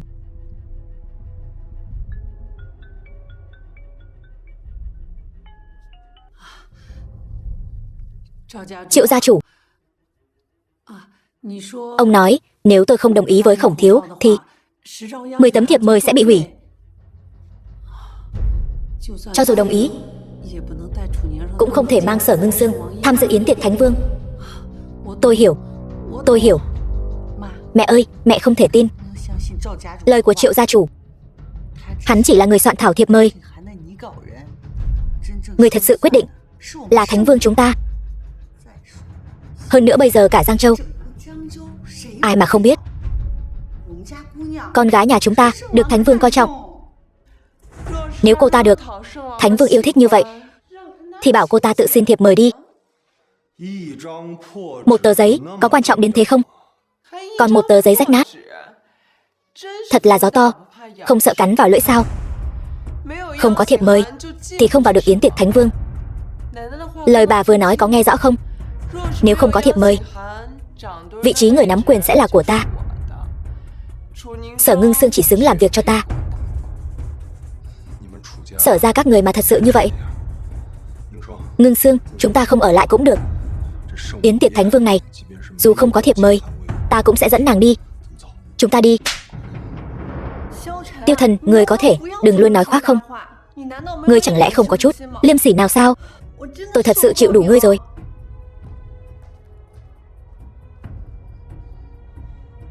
Sở ra các người giỏi lắm. Gặp nhau ở yến tiệc Thánh Vương, đừng hối hận. Tử Hàm, người gọi điện cho Khổng thiếu ngay đi. Cứ nói ta đồng ý chuyện hắn nói rồi. Thiệp mời này nhất định không được mất hiệu lực đâu. Bà nội, yên tâm đi. Khổng thiếu bây giờ răm rắp nghe lời ta. Vậy là tốt nhất. Chúng ta tham gia Thánh Vương yến. Đến lúc đó chúng ta chen chân vào hàng ngũ nhất lưu gia tộc. Đến lúc đó nhà họ Sở chúng ta sẽ phất lên. Mẹ, vậy nhà chúng ta cũng có thể đi chứ? Đi qua một bên đi. Triệu gia chủ nghiêm cấm các ngươi đi. Các ngươi đi gây thêm phiền phức cho Khổng thiếu sao? Ở nhà đi. Quay mặt vào tường sám hối. Tử Hàm, đến lúc đó gả vào Khổng gia. Sở gia chúng ta chính là danh môn ở đây. Ngưng Sương đến giờ vẫn còn ở cùng tên nhóc đó. Bảo nó nhanh chóng ly hôn đi. Ngưng Sương, Ngưng Sương, nàng chẳng lẽ không thể tin ta một lần sao? Tiêu Thần, không phải ta không tin chàng. Chàng bây giờ đắc tội với Triệu gia, hiện tại lại đắc tội với Khổng thiếu. Danh sách nhân viên trên thiệp mời chính là do bọn họ lập ra. Không có thiệp mời, chúng ta thật sự không vào được. Chỉ cần nàng tin ta, ngày Thánh Vương yến chúng ta nhất định.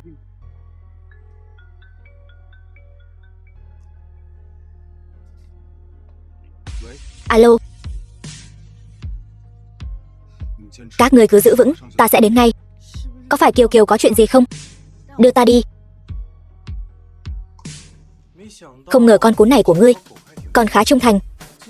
Hôm nay tên nhóc này nhất định phải mất mạng. Ngươi không phải người Giang Châu. Giang Châu không có cao thủ cấp bậc như ngươi. Muốn moi lời ta, ngươi còn chưa đủ tư cách. Chiến thần sao? Cũng chỉ có vậy. Xem ra Thánh Vương cũng chỉ là một tên nhóc thôi nhỉ.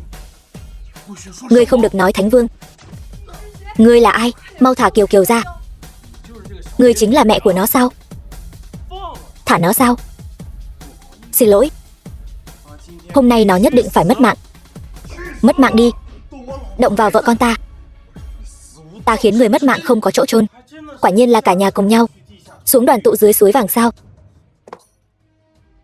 Kiều Kiều, Kiều Kiều, một đứa nhỏ vội đầu thai đến vậy sao?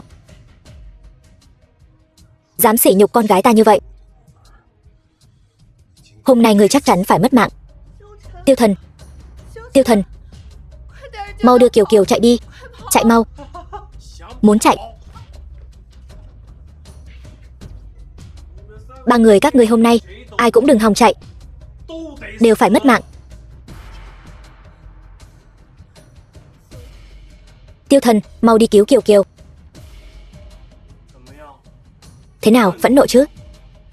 Bất lực chứ? Ngươi có thể làm gì được? Ngươi cái gì cũng làm không được. Ngươi chỉ có thể trơ mắt nhìn ta đem vợ con ngươi giày vò đến mất mạng. Ta mặc kệ ngươi là ai, dám sỉ nhục vợ con ta như vậy, thù này không báo. Ta Tiêu Thần thề không làm người, chỉ bằng ngươi cũng xứng sao?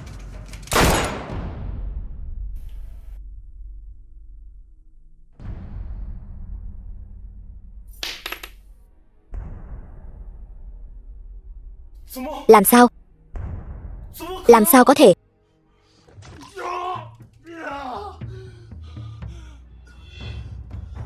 Ta cho ngươi một cơ hội cuối cùng, nói ra kẻ đứng sau ngươi là ai, ta sẽ để lại cho ngươi toàn thây.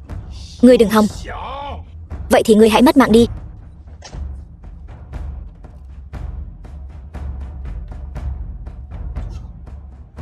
Mau đưa Kiều Kiều, chạy mau. Ngưng Sương, Ngưng Sương, Ngưng Sương, Ngưng Sương. Thuộc hạ cứu giá đến trễ, xin Thánh Vương thứ tội. Quỷ thủ, mau cứu Ngưng Sương. Dạ. Hỏa Phượng điều tra, kẻ nào dám động đến vợ con ta, Chu Di cửu tộc. Dạ. Thiếu gia, thân vệ mất mạng rồi. Mất mạng thì mất mạng thôi, một tên thân vệ. Ngươi nói thân vệ của gia chủ mất mạng rồi, sao có thể như vậy? Thân vệ của gia chủ mỗi người đều có thực lực cấp chiến thần. Khổng gia ta tốn mấy chục năm tâm huyết mới bồi dưỡng được cao thủ như vậy, sao có thể mất mạng được? Nghe nói Hỏa Phượng chiến thần cũng đã vào Giang Châu. Xem ra Thánh Vương thật sự biết chuyện năm xưa rồi. Nếu không thì sao lại trùng hợp như vậy chứ? Lập tức liên lạc với nhà, bảo cha ta đích thân đến tọa trấn.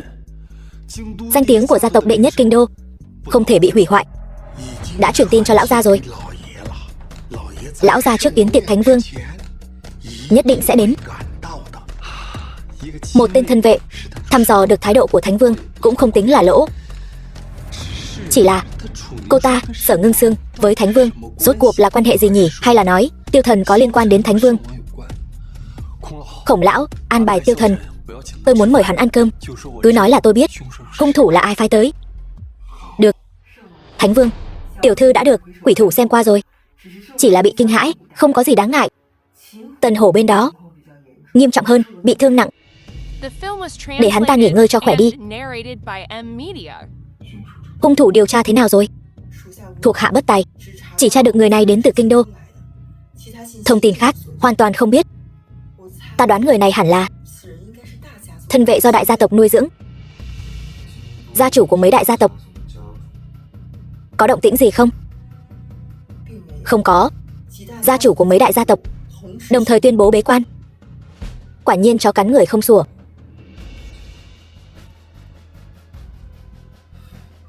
Nếu vậy thì Khổng Ngọc Long cũng chỉ là cái bình phong. Nhưng mà phải theo dõi hắn ta chặt chẽ. Chỉ một mình Triệu gia tuyệt đối không có gan lớn như vậy. Vâng. Đúng rồi, Thánh Vương, Khổng Ngọc Long mời ngài đến Đế Hảo tiểu lâu dùng bữa, nói là có tin tức về hung thủ. Nhận lời đi. Ta muốn xem thử hắn, Khổng Ngọc Long, đang tính toán điều gì. Đại nhân, sao ngài lại đích thân đến đây? Sau khi Ngọc Long đến Giang Châu, đã có một thân vệ bỏ mạng. Ngươi có biết không? Ta cũng đang định đích thân đến đó để xử lý chuyện này. Ta bảo Khổng gia các ngươi ám sát Thánh Vương, không phải bảo các ngươi trắng trợn ám sát, khiến hắn cảnh giác. Lần sau muốn ra tay sẽ khó hơn. Nếu để hắn điều tra ra ta ở đây, Khổng gia các ngươi cũng không cần tồn tại nữa. Xin đại nhân bớt giận. Tôi sẽ lập tức khởi hành đến Giang Châu, tuyệt đối hoàn thành nhiệm vụ của ngài. Ta sẽ bảo các gia chủ khác, đồng thời tuyên bố bế quan, phối hợp ngươi đến Giang Châu. Ngoài ra, khi thời cơ thích hợp, người này sẽ giúp ngươi một tay.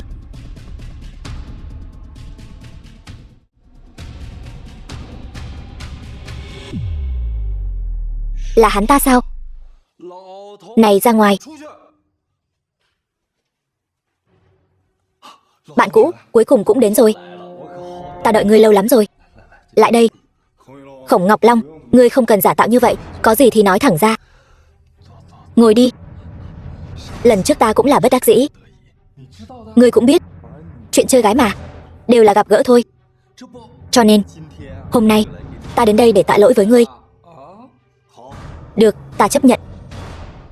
Bây giờ có thể nói cho ta biết hung thủ rốt cuộc là ai chưa? Xem nào. Vẫn nóng vội như vậy.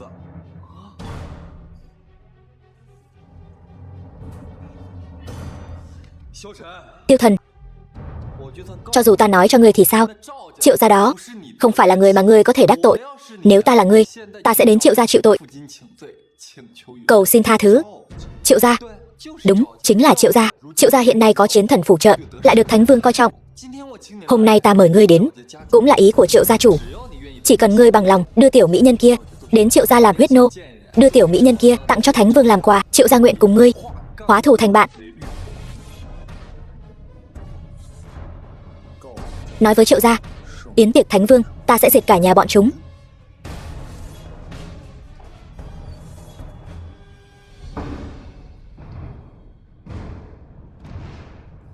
Cha, cha thấy tên này có phải là Thánh Vương không? Nội lực đứa nhỏ này hùng hậu, long hành hổ bộ. Nó tuyệt đối không phải tên phế vật trong miệng ngươi. Cho dù là phế vật, cũng là phế vật cấp chiến thần. Cái gì? Chỉ hắn ta thôi sao? Không chỉ vậy, chỉ bằng thái độ trước đó của hắn cũng đủ để chứng minh, cho dù hắn không phải là Thánh Vương, cũng có liên quan tới Thánh Vương. Tiêu gia quả là có một mầm non tốt. Ba, nếu theo như lời ba nói, Triệu gia có thể thật sự bị hắn tiêu diệt rồi. Chúng ta có nên sớm? Không cần. Nếu thật sự có thể dùng Triệu gia dò la ra thân phận thật sự của Thánh Vương, diệt thì diệt thôi. Hơn nữa, sắp tới là Thánh Vương Yến, vào lúc này mà ra tay sẽ làm bại lộ thân phận của ta. Vâng. Thánh Vương, đứng dậy đi. Thánh Vương, Khổng Ngọc Long không làm gì ngài chứ? Không có, chỉ là có người đem Khổng Ngọc Long làm mồi nhử tung ra. Xem ra là đang nghi ngờ thân phận của ta. Thánh Vương Yến sợ rằng sẽ có chuyện, người lập tức từ Triệu gia tiếp quản công tác an ninh của Thánh Vương Yến. Ngoài ra, điều động Phượng Vệ Hổ tướng, bí mật mai phục, bắt gọn Triệu gia cho ta. Ta muốn xem thử kẻ đứng sau lưng này muốn trốn đến khi nào. Vâng. Thánh Vương, tin tốt, phu nhân tỉnh rồi, mau đến bệnh viện. Tiêu Thần, ta cứ tưởng sẽ không bao giờ gặp lại ngươi và Kiều Kiều nữa. Không sao rồi. Ta cam đoan với nàng, sau Thánh Vương Yến, những kẻ đã từng ức hiếp hai người đều sẽ phải trả giá. Sau này, ta sẽ bù đắp thật tốt cho hai người. Tiêu Thần, ta không muốn chàng báo thù. Ta chỉ mong chàng bình an vô sự. Thân phận người cầm lái của Sở gia ta cũng không cần nữa. Sau này chúng ta sẽ sống tốt, được không? Ngưng Sương, sao nàng ngốc vậy? Đối mặt với kẻ thù phải trừ tận gốc, nếu không sẽ chỉ khiến chúng càng thêm lấn tới. Triệu gia phải mất mạng. Kẻ đứng sau lưng hắn ta nhất định sẽ lôi ra báo thù cho các ngươi. Được, ta hứa với nàng, sau Thánh Vương Yến ta sẽ đi tìm việc làm. Nhưng mà trước đó, ngày mai nàng gọi ba mẹ, chúng ta cùng đi tham dự Thánh Vương Yến. Tiêu Thần, đến khi nào chàng mới tỉnh ngộ? Chúng ta đã đắc tội với Triệu gia, bây giờ lại đắc tội với Khổng thiếu gia. Không có thiệp mời Thánh Vương Yến, chúng ta không vào được đâu. Ngưng Sương, tin ta đi, ta nhất định làm được. Tiêu Thần, có lẽ chỉ khi để chàng thật sự thấy được sự khác biệt, chàng mới biết Triệu gia bây giờ mạnh đến mức nào. Được rồi, ta biết rồi. Sở Ngưng Sương, người bị uống nước sao? Sao người có thể tin tên lừa đảo đó chứ? Không có thiệp mời, chúng ta đến đây làm gì? Để người ta cười vào mặt sao? Người nói xem, sao người cứ cố chấp như vậy? Tiêu Thần chính là một tên lừa đảo. Người có thấy không? Bọn họ đều mang súng ống đạn dược. Chúng ta mà xông vào sẽ mất mạng đấy. Người nói xem, sao người lại bị tên ngu ngốc này mê hoặc tâm trí rồi? Lúc đó, nếu người đồng ý với Triệu thiếu gia, thì chúng ta đâu có khó xử thế này. Tiêu Thần, ta đã làm theo những gì ngươi nói, đã làm tất cả rồi. Giờ có thể quay về rồi chứ? Quay về? Tại sao phải quay về? Đi thôi, ta dẫn nàng vào.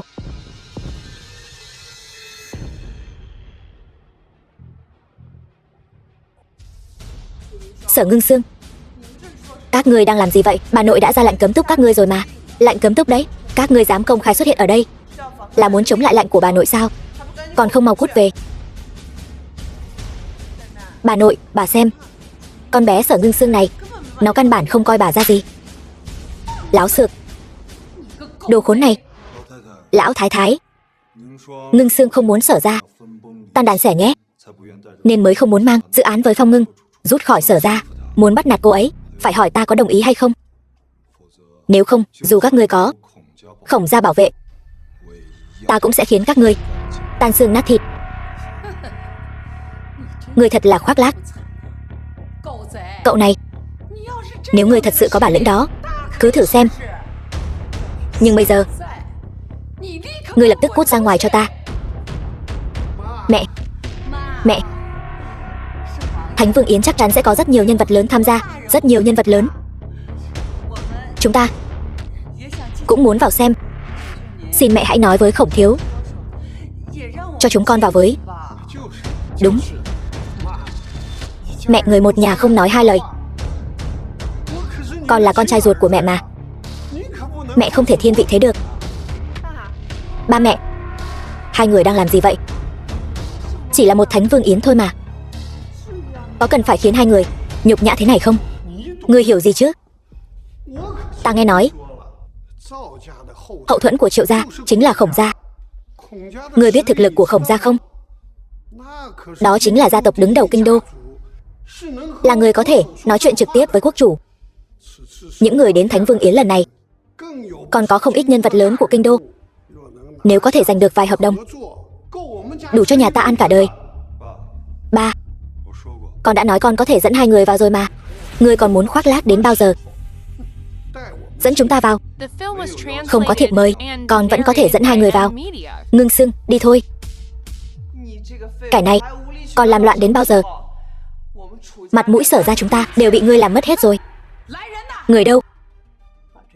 Tống cổ cái đám người mất mặt này ra ngoài cho ta, đồ mất mặt. Đừng để chúng làm bẩn mắt Khổng thiếu. Một lũ su nịnh, thật là chó cắn lã động tân, không biết phân biệt tốt xấu. Cho các ngươi tham gia Thánh Vương Yến mới là sự sỉ nhục. Ta tuyên bố, các ngươi không có tư cách tham gia Thánh Vương Yến. Tư cách? Ngay cả một tấm thiệp mời cũng không có, đồ khốn. Ngươi còn dám ở đây nói với ta về tư cách? Chỉ là một tờ giấy lộn mà thôi. Ta nói các ngươi không có, cho dù các ngươi có thiệp mời cũng không vào được.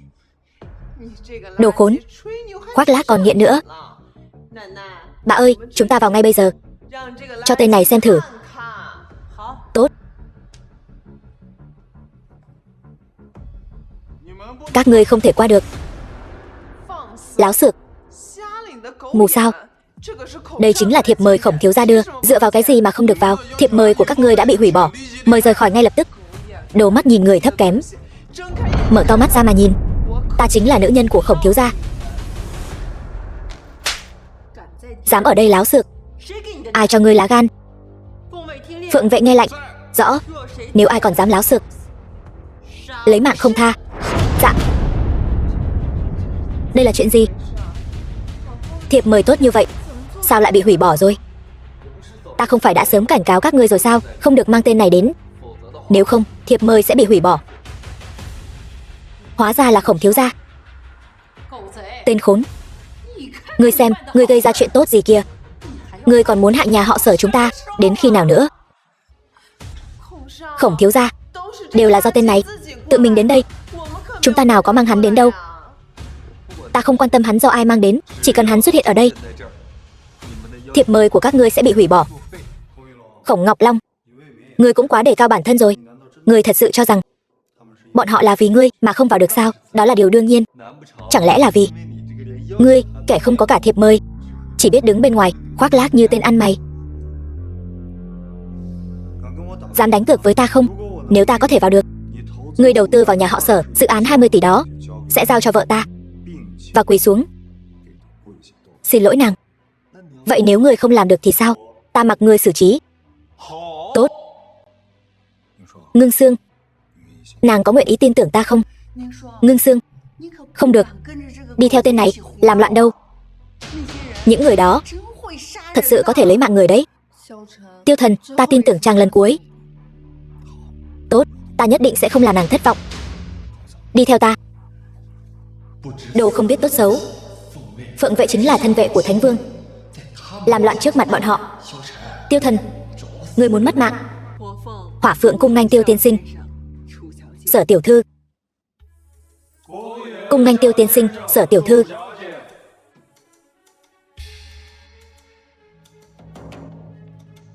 Sao lại như vậy? Bọn họ,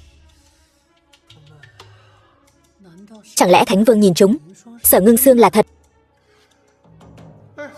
Hiển tế, đợi chúng ta với. Người không có thiệp mời không được vào. To gan. Ai cho các ngươi lá gan? Vừa mới nghênh đón vào trong là con rể của chúng ta. Kẻ không có thiệp mời mau chóng rời đi, nếu không chúng ta sẽ không khách khí đâu. Tiêu Thần, ta sai rồi. Ngươi hãy nhìn chúng ta đi. Lui xuống, nếu không lấy mạng không tha. Ngưng Sương trung quy là người của Sở gia chúng ta. Chỉ cần nàng ấy có thể vào được là được. Chúng ta ở bên ngoài chờ vậy. Rút. Hay cho một Tiêu Thần, người quả nhiên có quan hệ với Thánh Vương. May mà Khổng gia ta đã sớm có chuẩn bị. Ta muốn xem thử người cái tên Dương Nhiệt Tiêu gia này rốt cuộc muốn làm gì.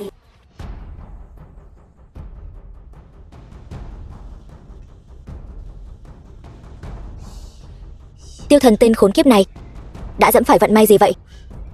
Tiêu tiên sinh ở chiến trường vực ngoại từng cứu mạng ta, cho nên ta vẫn luôn muốn báo đáp Tiêu tiên sinh. Mạng của Tân Hổ ta cũng là do Tiêu tiên sinh cứu. Vậy thì làm phiền Tần Hổ chiến thần đưa Ngưng Sương đến biệt viện. Vâng.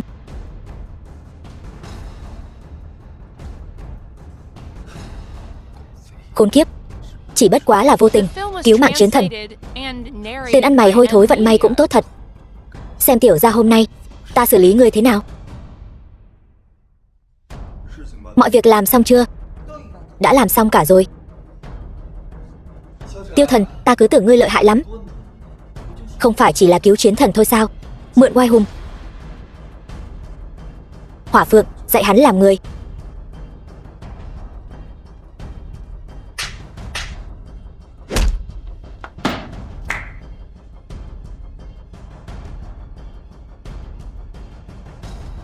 Tiêu Thần, đừng tưởng có chiến thần chống lưng là ta sợ ngươi.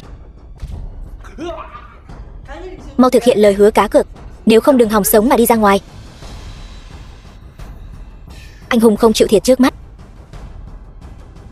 Được, ta sẽ xin lỗi Sở. Ngưng Sương tiểu thư. Còn gì nữa? 20 tỷ ta cũng sẽ chuyển đủ vào tài khoản của Sở gia. Cút. Khổng thiếu gia. To gan Tiêu Thần, dám gây rối ở Thánh Vương Yến. Hôm nay ai cũng không cứu được ngươi. Chuyện ám sát vợ con ta có phải ngươi làm không? Con trai ta là vì các ngươi mà mất mạng. Ta hận không thể đem các ngươi băm thành trăm mảnh. Hôm nay dám gây rối ở Thánh Vương Yến, cho dù là Thánh Vương đích thân đến cũng không cứu được các ngươi. Đồ hỗn xược. Ta chỉ biết là họ Khổng không thực hiện lời hứa cá cược trước. Còn ngươi vì thế hiếp người.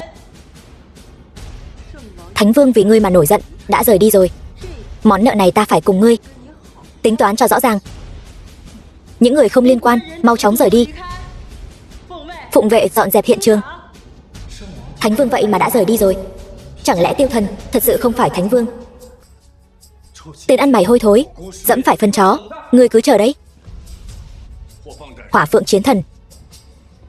Chẳng lẽ Thánh Vương chỉ vì một tên thế này mà muốn trở mặt với Triệu gia chúng ta sao?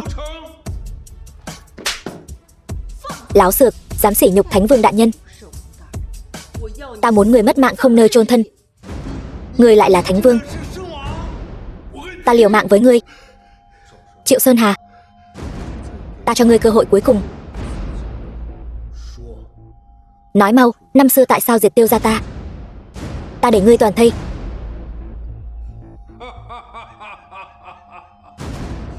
Dương nghiệt Tiêu gia.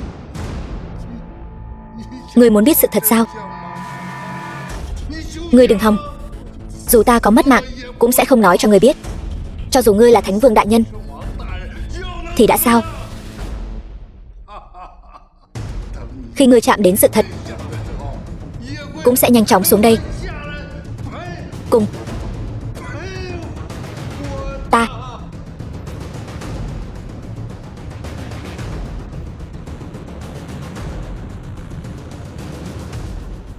Khốn kiếp.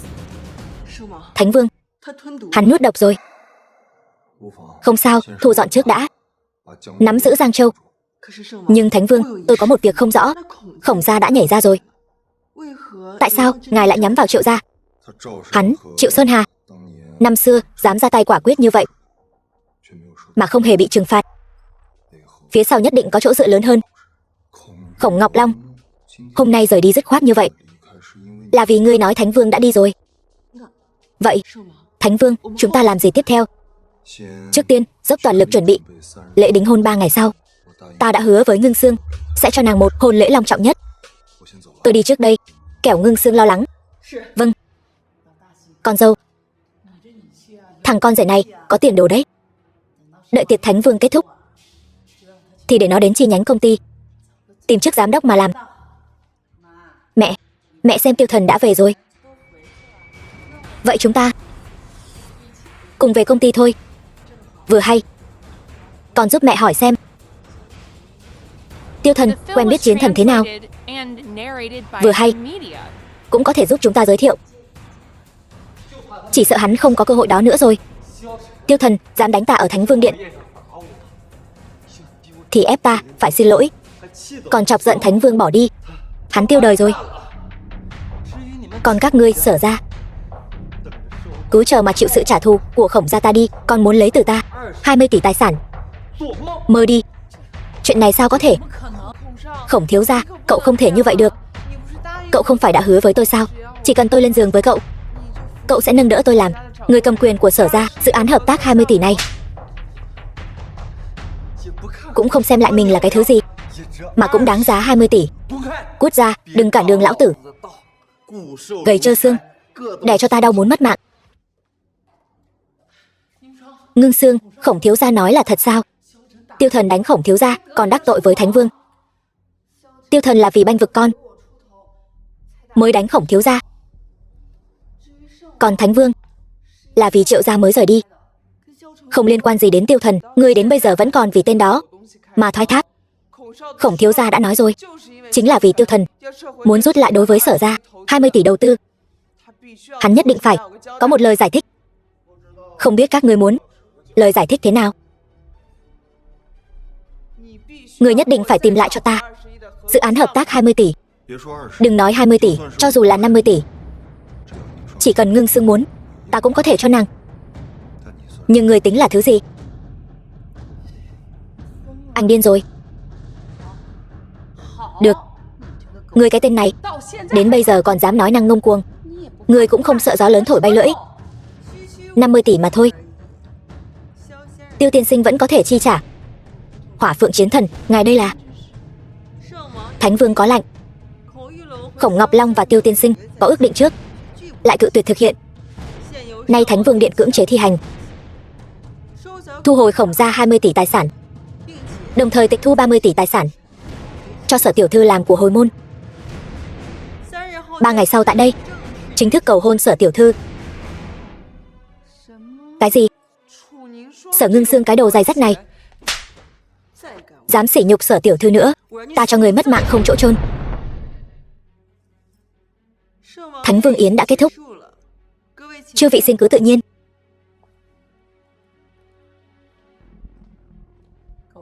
Đồ khốn, ngươi nghe cho rõ.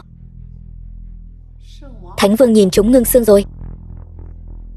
Ngươi nếu thật lòng tốt với Ngưng Xương, ngươi về nhà lập tức ly hôn, không cần lão thái quân phải lo lắng. Có một câu ta muốn khuyên lão thái quân, bất luận là Phong Ngưng hay là Thánh Vương lễ vật, đều là hướng về Ngưng Xương. Nếu không muốn Sở ra rơi vào kiếp thịt nát xương tan, thì sớm giao vị trí người đứng đầu cho Ngưng Xương. Chuyện Sở ra chúng ta không đến lượt ngươi xen vào. Đi.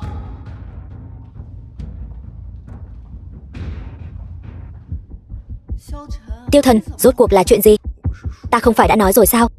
Ta trước kia đã cứu Hỏa Phượng Chiến Thần, bây giờ tất cả những chuyện này đều là để trả ơn. Vậy chuyện Thánh Vương cầu hôn thì sao? Đến lúc đó em đến là được. Anh nói bậy bạ gì vậy? Chúng ta đã kết hôn rồi. Ta đến cướp hôn? Anh điên rồi. Ngưng Xương, nàng không phải vẫn luôn muốn biết mấy năm ta biến mất đã làm gì sao? Đến lúc đó nàng dẫn theo Kiều Kiều đến, ta sẽ nhất nhất kể hết cho nàng. Được. Ba, con muốn Tiêu Thần tên đó mất mạng, chỉ dựa vào việc mình đã cứu mạng Hỏa Phượng Chiến Thần mà dám ngông cuồng như vậy, chúng ta không thể bỏ qua cho hắn. Bên ngoài tuy là truyền như vậy, nhưng ta luôn cảm thấy chuyện này không phải đơn giản như vậy. Hơn nữa, 3 ngày sau cầu hôn Sở Ngưng Xương, thân phận của Tiêu Thần đã rõ như ban ngày. Ba không thể nào tin cái tên tiểu tử đó là Thánh Vương chứ. Nếu hắn là Thánh Vương thì ta là quốc chủ. Vô lễ. Những lời như vậy mà nói ra là mất đầu đấy. Tiêu Thần dù không phải Thánh Vương, hắn cũng nhất định có liên quan đến Thánh Vương.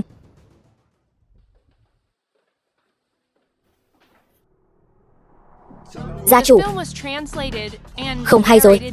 Phong Ngưng đối với Khổng gia đã phát động tấn công, giá trị thị trường bốc hơi 50 tỷ. Tiểu tử đó sao dám chứ?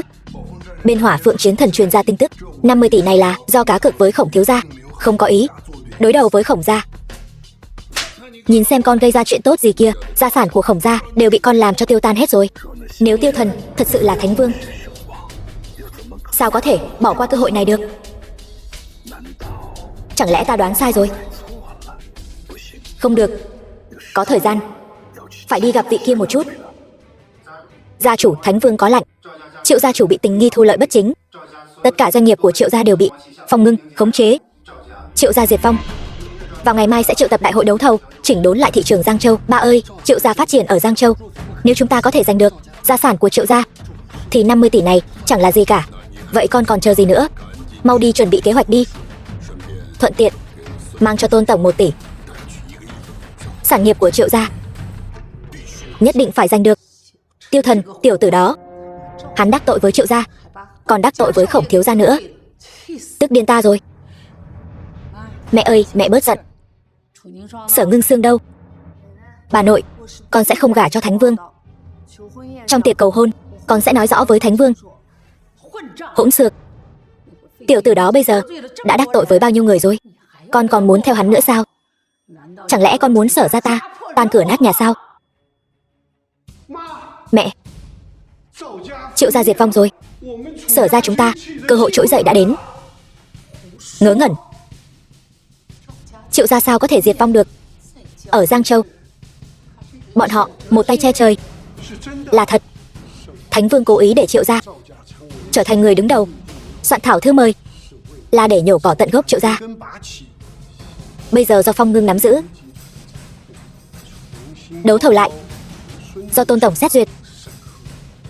Bây giờ rất nhiều người đang tặng quà cho Tôn tổng đấy. Nhà họ Sở chúng ta cơ hội quật khởi đã đến. Triệu gia diệt vong, toàn Giang Châu thành Kẻ có thể tiếp nhận Triệu gia chỉ có Sở gia chúng ta. Tử Hàm, dự án này sẽ do con phụ trách. Ta chuyển vào tài khoản cho con 5 triệu. Lần đấu thầu này nhất định phải thắng. Bà nội, dự án hợp tác với Phong Ngưng là do con phụ trách. Con và Tôn tổng. Sao thế, chị lần này lại muốn leo lên giường của Tôn tổng nữa hả? Đủ rồi. Nếu con không ly hôn với tên đó, lần đấu thầu này 1 đồng trong công ty con cũng đừng hòng điều động được. Thánh Vương đã làm theo lời ngài, tung tin tức về buổi đấu thầu, nhưng bên Sở gia chỉ thấy hồ sơ dự thầu của Sở Tử Hàm, không thấy của phu nhân.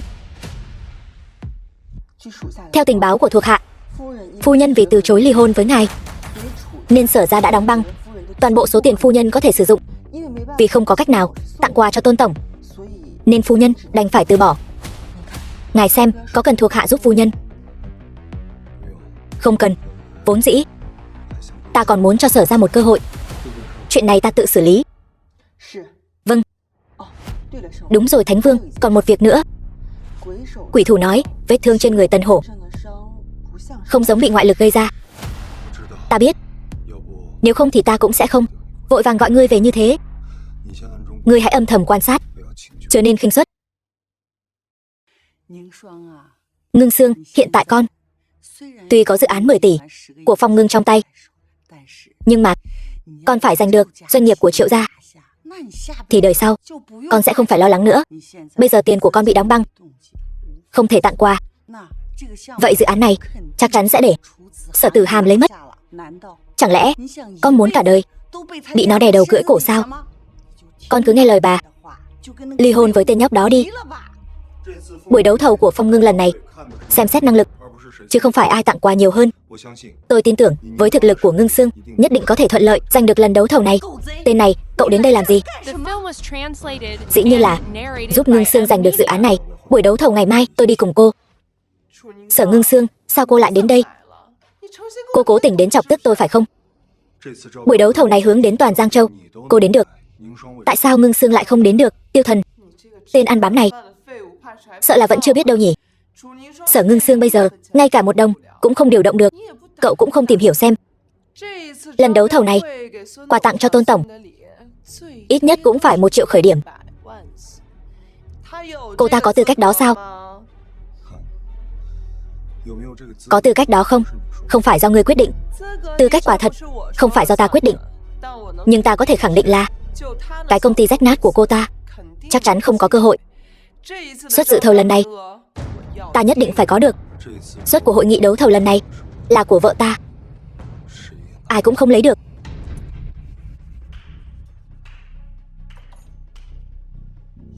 Vừa vào cửa liền nghe thấy tên điên đang kêu loạn. Người không biết còn tưởng Giang Châu là của nhà họ Sở các ngươi đấy. Khổng thiếu gia, ngài sao lại tới đây? Lần này tài sản của Triệu gia, nhà họ Khổng chúng ta đã đặt trước rồi. Nếu biết điều thì mau cút khỏi đây, đừng làm chướng mắt bổn thiếu gia. Khổng Ngọc Long, bữa tiệc Thánh Vương trước đó chưa bị đánh đủ sao? Ta đã điều tra rõ ràng rồi. Người bất quá chỉ là cứu Chiến Vương 1 lần. Lần trước để ngươi mượn danh nghĩa chiến thần mà vanh váo. Lần này sẽ không có ai chống lưng cho ngươi đâu. Ngươi nếu dám động vào ta, bây giờ ta sẽ cho người phế ngươi. Tiêu Thần, sau khi hội nghị đấu thầu này kết thúc, ngươi phải đến nhà họ Khổng quỳ xuống tạ tội. Ta sẽ tha cho ngươi 1 mạng. Nếu không, đợi ta lấy được sản nghiệp Triệu gia, ta đảm bảo ở Giang Châu, cái công ty rách nát của tiện nhân bên cạnh ngươi cũng như gia tộc của cô ta đều sẽ bị ta nuốt trọn. Đương nhiên trừ ngươi ra. Được, lời tương tự ta tặng lại cho ngươi. Chỉ cần vợ ta lấy được sản nghiệp của Triệu gia, ta đảm bảo Giang Châu sẽ không có chỗ cho ngươi dung thân. Thấy chưa? Đây chính là nhà họ Khổng ta thành ý đối với Thánh Vương đại nhân. Không biết cái công ty rách nát của vợ ngươi có thể đưa ra thành ý gì đây?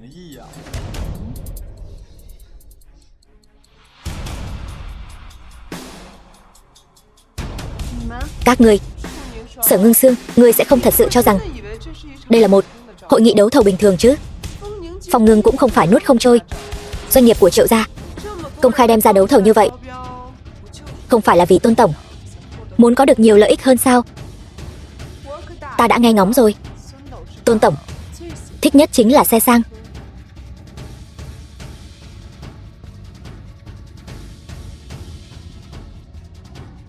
Lần này nhà họ Sở ta nhất định phải có được. Sở Ngưng Sương, ngươi không phải cái gì cũng chưa chuẩn bị chứ? Vậy ta khuyên ngươi nên cút sớm đi, đừng khiến Sở ra mất mặt. Đúng là phế vật, thứ không lên được mặt bàn. Tưởng rằng vào được hội nghị đấu thầu là vạn sự đại cát rồi. Đợi Tôn tổng phát hiện trong hồ sơ dự thầu không có chút thành ý nào, ta dám đảm bảo ở Giang Châu đi ăn xin cũng sẽ không có ai cho các ngươi một miếng nước vo gạo. Tiêu Thần, phải làm sao bây giờ? Chúng ta cái gì cũng không có, thật sự đắc tội với Tôn tổng. Đừng nói lần này, ngay cả dự án 10 tỷ lần trước đều phải hủy bỏ hết. Hội nghị đấu thầu xem xét năng lực. Việc hối lộ này chỉ những kẻ vừa không có thực lực lại vừa nhát gan mới làm. Tôi tin tưởng em. Tiêu Thần biến mất mấy năm, đầu óc có phải bị hỏng rồi không? Còn xem xét năng lực nữa sao? Kẻ ngu xuẩn như ngươi làm sao sống đến bây giờ? Sở Ngưng Sương, ta nói cho ngươi biết, nếu Phong Ngưng thật sự vì ngươi và tên nhóc này mà giận cá chém thớt Sở ra ta nhất định sẽ bảo bà thu hồi thân phận người đứng đầu của ngươi, đuổi các ngươi ra khỏi Sở ra. Tiêu Thần, hay là chúng ta lấy lại hồ sơ dự thầu? Xin lỗi Tôn tổng, rút khỏi cuộc đấu thầu này đi. Tôi tin Phong Ngưng thật lòng muốn tìm một người có thể chỉnh đốn thương trường Giang Châu. Tôi đã xem qua dự án của em, tôi tin em hoàn toàn có năng lực giành được cuộc đấu thầu này. Ngưng Sương, Giang Châu cần những người như em. Được thôi, thật sự là không thấy quan tài không nhỏ lệ mà. Tiêu Thần, lão tử sẽ xem người mất mạng như thế nào. Chào mọi người, hoan nghênh mọi người đến tham dự buổi đấu thầu tuyển chọn người phụ trách tái cơ cấu tài sản Triệu thị do Phong Ngưng tổ chức. Mời mọi người an tọa. Mọi người, tôi đã xem qua hồ sơ dự thầu của mọi người, cũng đã nhận được thành ý của mọi người. Thật lòng mà nói, tôi rất bất ngờ. Không ngờ Giang Châu lại có nhiều phú hào đến vậy. Tôn tổng, dù Giang Châu có nhiều phú hào, cũng không nhiều bằng Khổng gia ở kinh đô đâu. Món quà của Khổng gia ta, không biết Tôn tổng có hài lòng không? Kinh đô Khổng gia, sao bọn họ cũng đến đây? Ông ta là đệ nhất phú hào kinh đô đó. Biết trước, ta đã không đến rồi. Đúng vậy, những tiểu môn tiểu hộ như chúng ta làm sao tranh với bọn họ được? Danh ngạch đó chắc chắn là rơi vào tay Khổng gia rồi. Đúng vậy, Khổng gia quả là đệ nhất hào môn. Nói về thành ý, sợ rằng tất cả các thế gia ở Giang Châu cộng lại cũng không bằng Khổng thiếu gia. Tôn tổng khách sáo rồi. Vậy danh ngạch này có thể quyết định được chưa? Khổng thiếu gia đừng vội, trước khi công bố ứng cử viên, có một việc tôi muốn nói với mọi người. Lần này các thế gia đều rất có thành ý. Nếu Tôn mộ ta nhận hết những thành ý này, sợ rằng sau khi tôi nghỉ hưu, nửa đời còn lại của tôi cũng đủ để ăn chơi hưởng lạc rồi. Đặc biệt là Khổng thiếu gia còn tặng một tấm chi phiếu 100 triệu khiến tôi mở mang tầm mắt. Tiêu Thần, Khổng thiếu gia lần này thế nào cũng được chọn. Hay là chúng ta đi ngay bây giờ đi? Đừng vội, đợi đã. Tôn tổng vẫn chưa công bố người được chọn cuối cùng mà. Thế nhưng có một bộ hồ sơ lại không hề kèm theo chút thành ý nào. Không thể nào. Những người đến tham gia đấu thầu này không cho chút lợi ích nào mà còn muốn thắng thầu. Đùa gì thế? Đúng vậy, chẳng phải là không coi Phong Ngưng ra gì, không coi Thánh Vương ra gì. Chán sống đây mà. Ta biết là ai rồi. Chính là người của nhà này, lăng mạ Phong Ngưng. Bọn chúng chỉ đến đây ăn trực uống trực thôi. Ta đề nghị bắt bọn chúng quỳ xuống. Xin lỗi Tôn tổng. Quỳ xuống, quỳ xuống, quỳ xuống, quỳ xuống. Tiêu Thần, giờ ngươi hài lòng rồi chứ? Mặt mũi ta đều bị ngươi làm mất hết rồi. Trật tự Phong Ngưng ta lần này chiêu thầu chính là để tìm người có năng lực làm gương, thanh trừ những kẻ xấu trong thương trường. Còn các ngươi đã làm gì? Công khai hối lộ. Rốt cuộc ai mới là kẻ khinh nhẫn Thánh Vương? Tôn tổng, chúng tôi chỉ làm theo lời ngài, biểu đạt thành ý thôi mà. Chúng tôi đủ rồi. Một lũ chỉ muốn luồn lách đi cửa sau, còn dám cãi lại nữa. Ta tuyên bố đây là ứng cử viên trúng thầu, là Sở Ngưng Sương tiểu thư. Tôn tổng, ngài làm vậy là sao? Khổng gia ta đã tặng ngài chi phiếu 1 tỷ rồi mà. Không coi Khổng gia ta ra gì sao? Nói cho người biết, đắc tội với Khổng gia sẽ không có kết quả tốt đẹp đâu. Ngươi là cái thá gì? Khổng gia là cái thá gì mà cũng dám uy hiếp ta? Còn ngươi dùng chi phiếu công khai hối lộ, âm mưu gì? Quà của những người khác ta đã sắp xếp người trả lại hết rồi, nhưng ngươi, Khổng Ngọc Long, có liên quan đến hành vi hối lộ số tiền khổng lồ. Ta đã báo cáo lên cơ quan chức năng rồi. Ngươi nên nghĩ xem làm sao để ra khỏi nhà giam đi. Họ Tôn kia, ngươi quá coi thường Khổng gia rồi. Chuyện nhỏ này không làm khó được ta đâu. Khổng Ngọc Long rốt cuộc là ai? Không thấy quan tài không đổ lệ vậy. Tiêu Thần, đừng đắc ý, ai cười đến cuối cùng còn chưa biết được đâu.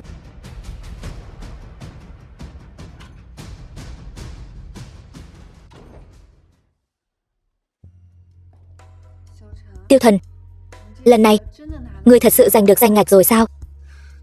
Ngươi hỏi ta bao nhiêu lần rồi? Ngươi xem hợp đồng này, giờ đang ở trong tay ngươi rồi. Tuyệt quá. Lần này bà nội sẽ không đuổi chúng ta ra khỏi gia tộc nữa rồi. Ngưng Sương, với năng lực hiện tại của ngươi, hoàn toàn có thể tự lập được. Tại sao nhất định phải ở lại Sở gia? Tiêu Thần, thật ra bà nội chỉ hơi thích thế lực thôi, nhưng không có ác ý gì. Những năm nay nếu không có gia tộc cứu tế, ta sợ rằng đã sớm. Tốt, vậy ta không khuyên người nữa.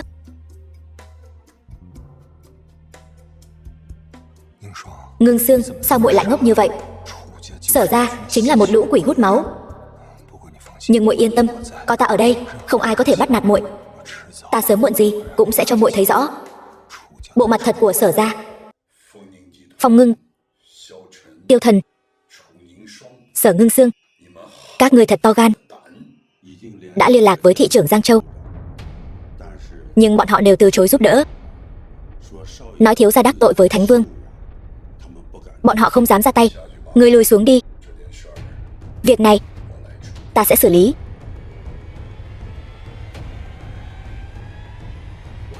Ta là Khổng Xuân Thu, đại nhân bảo ta liên lạc với ngươi. Con trai ta bị bắt vào ngục, mong ngài ra tay giúp đỡ. Được, ta biết rồi. Bảo bọn chúng mau thả lão tử ra. Lão tử đã nói rồi, số tiền đó là để làm vốn khởi nghiệp, không phải hối lộ. Là tên họ Tôn vu cáo. Vu cáo, hiểu không? Làm gì đó, bái kiến Tần Hổ chiến thần. Các ngươi ra ngoài trước đi. Ngươi chính là con chó trong tay Thánh Vương sao? Bảo bọn chúng mau thả ta.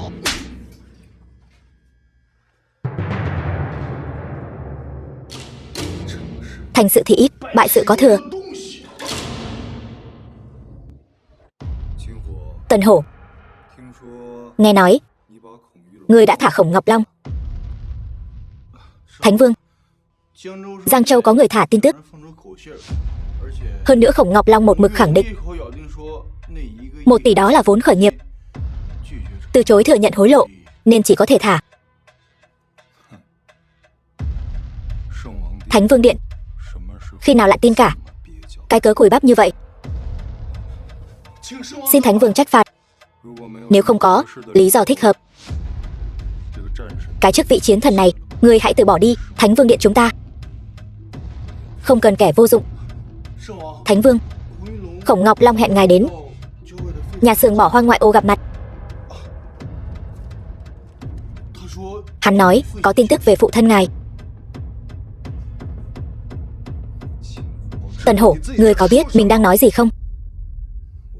Phụ thân ta đã mất mạng từ 4 năm trước trong vụ hỏa hoạn ở Tiêu gia. Thuộc hạ không dám khẳng định, nhưng Khổng Ngọc Long quả thực đã nói như vậy.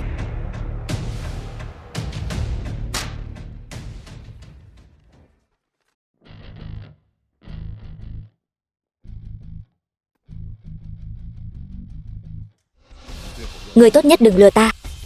Nếu không, ta sẽ cho ngươi mất mạng không có chỗ chôn. Sao hả? Ngươi tưởng bằng mấy tên mèo quào này có thể ngăn được ta sao? Ngươi Tiêu Thần nổi tiếng là đánh đấm giỏi, ta tự nhiên không ngu ngốc như vậy. Nhưng hôm nay để ngươi đến đây là có một đại lễ dành cho ngươi. Cha! Tiêu Thần, con chạy mau. Thật là tình cha con sâu đậm. Lão cẩu, ngươi chẳng phải ngày nào cũng bảo ta tha cho con trai ngươi sao? Ngươi thấy rồi đấy, không phải ta không tha cho nó, mà là nó cứ thích đối đầu với ta. Khổng Ngọc Long, ngươi thả cha ta ra. Nếu không, ta nhất định sẽ khiến ngươi phải hối hận. Con dao găm này rất dễ đâm vào động mạch chủ của cha ngươi đấy. Đúng rồi, nói tới Tiêu gia các ngươi đều là cái loại cẩu nô. Lão già này cũng muốn đánh ta. Thế nào?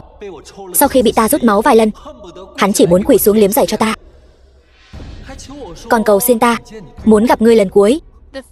Ta nói với hắn, chỉ cần chịu ăn phân thì ta sẽ đồng ý. Kết quả, tên ngốc này ngu đến mức tin thật. Khổng Ngọc Long, ngươi muốn mất mạng hả?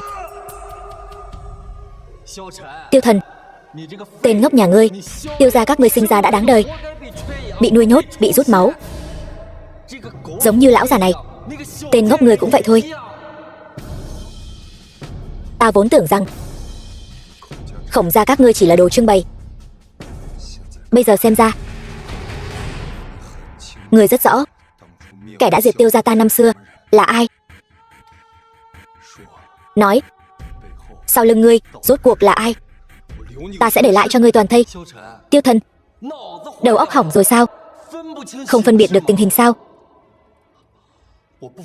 Ta nói thật cho ngươi biết, ngọn lửa thiêu rụi Tiêu gia năm xưa chính là do ta phóng. Ta đến giờ vẫn còn nhớ rõ em gái ngươi bị lửa thiêu, cái dáng vẻ đau đớn tột cùng đó. Cuối cùng không chịu nổi, đã tự đâm mất mạng mình.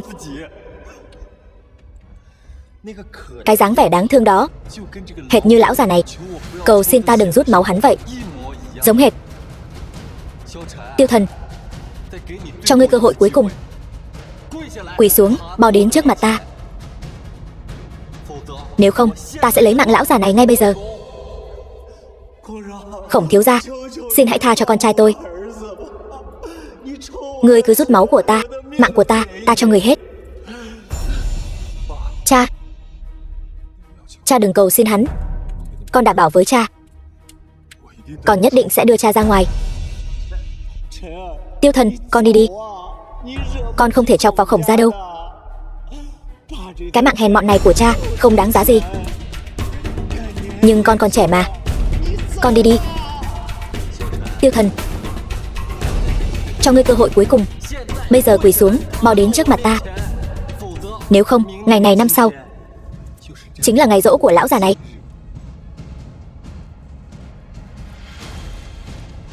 Được, ta quỳ. Khổng Ngọc Long, hy vọng ngươi chịu đựng nổi cú quỳ này của ta. Tại sao ta lại không chịu đựng nổi?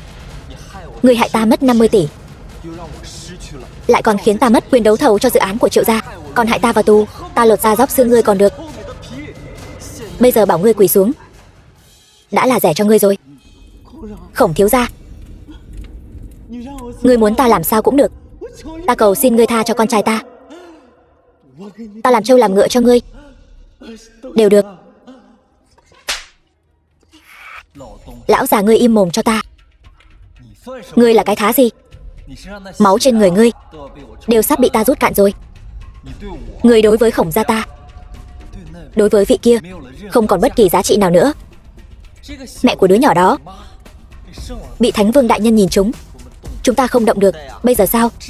Chỉ có thể để con trai ngươi làm ngân hàng máu. Tiêu Thần, ngươi rốt cuộc có quỳ không? Không quỳ. Ta bây giờ sẽ lấy mạng lão già này. Khổng Ngọc Long, Hỏa Phượng Chiến Thần, ngài sao lại tới đây? Ngươi bị tình nghi bắt cóc giam giữ trái phép, hiện tại lập tức bắt giữ. Không có. Chiến Thần đại nhân, ngài có phải nhầm lẫn rồi không? Lão già này sao là gia nô nhà ta, chứ không phải cái gì mà giam giữ trái phép. Không tin sao, ngài cứ hỏi hắn. Lão cẩu, mau nói cho chiến thần đại nhân biết là gia nô Khổng gia. Chiến thần đại nhân, Khổng thiếu gia nói đúng, ta là.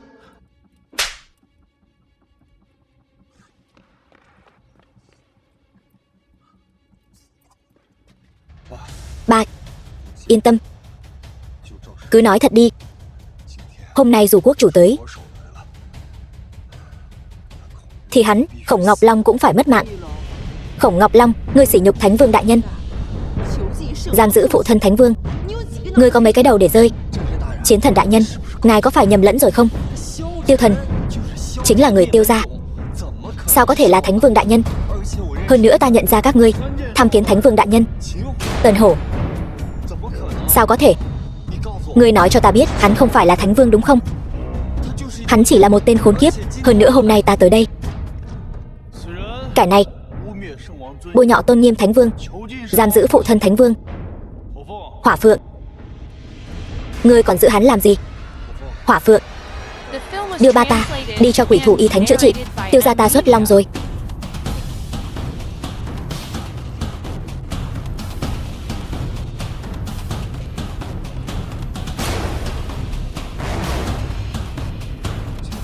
Tần Hổ, đi theo ta.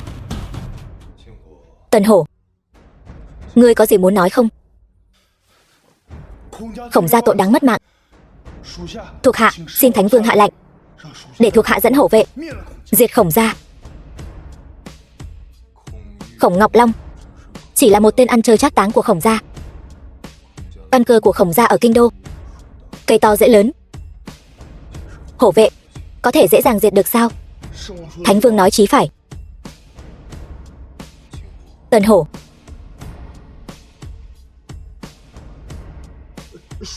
thuộc hạ nghe.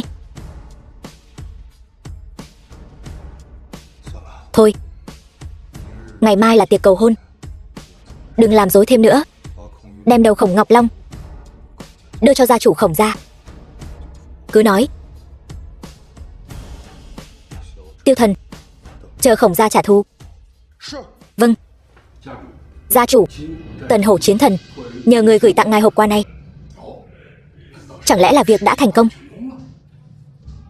Mau mang vào đây.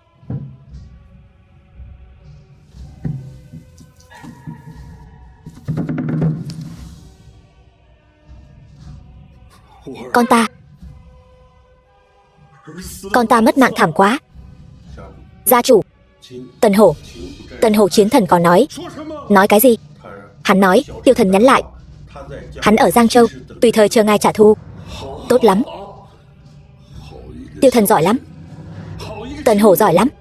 Ta nhất định đòi các ngươi đền mạng cho con ta. Hỏa Phượng, đưa Ngưng Xương đến hiện trường cầu hôn. Vâng.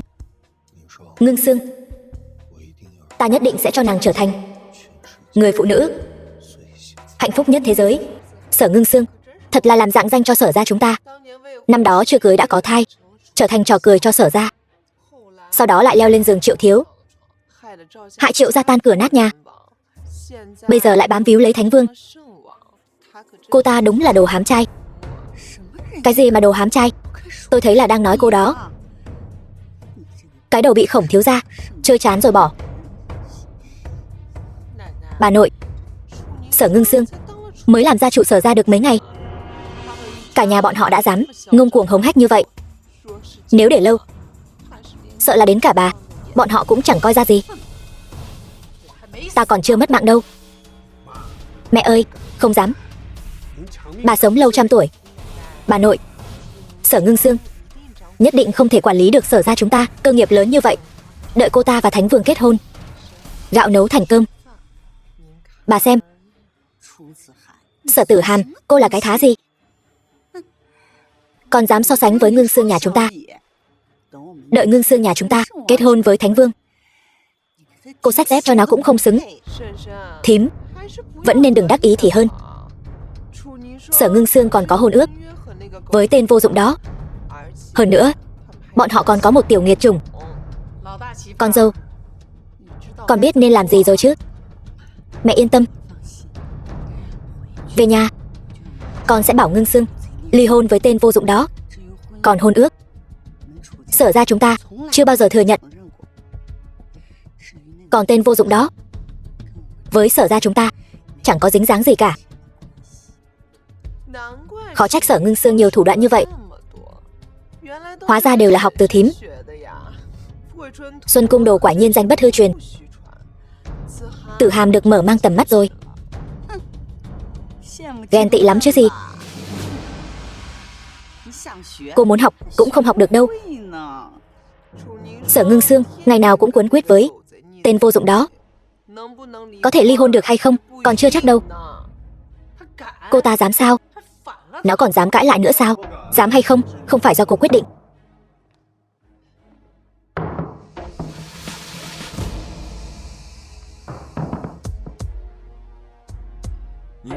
Trước khi Ngưng Sương đến, ta muốn các ngươi hiểu rõ.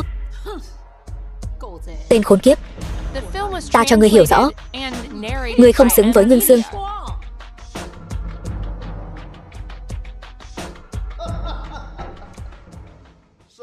Thánh Vương đại nhân, nhẫn nhục chịu đựng. Lần này đến đây đã làm phiền, mong ngài thứ lỗi. Thứ lỗi nhé. Sứ giả đại nhân giá lâm, Tiêu Thần không thể nghênh đón từ xa, xin thứ tội. Thánh Vương đại nhân, hôm nay là ngày đại hôn của ngài, không cần đa lễ. Tạ quốc chủ hậu ái. Tiêu Thần vì báo thù nhà, che giấu hành tung, thực sự không phải là bản ý. Sứ giả đại nhân cứ tự nhiên. Mời.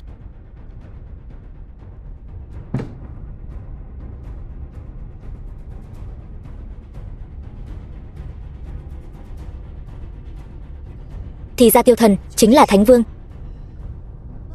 Vậy Ngưng Sương còn ly hôn cái gì nữa chứ? Hỏa Phượng, phu nhân bị bắt cóc rồi. Hỏa Phượng, chuyện này có liên quan đến quốc chủ. Thánh Vương, theo ngài 4 năm,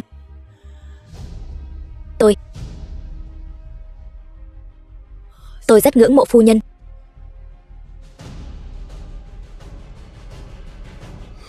Hỏa Phượng, Hỏa Phượng. Tần Hổ, ngươi giấu cũng kỹ đấy. Thánh Vương, từ khi theo ngài, tôi chưa từng hối hận. Ra tay đi. Không ra tay thì không kịp nữa rồi.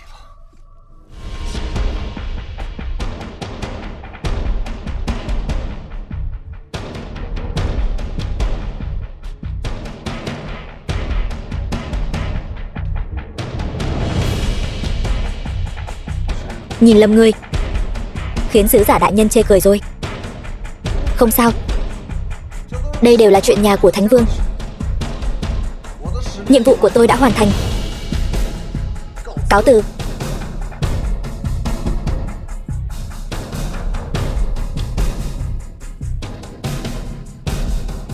Đại nhân, Sở Ngưng Sương đã bị bắt cóc.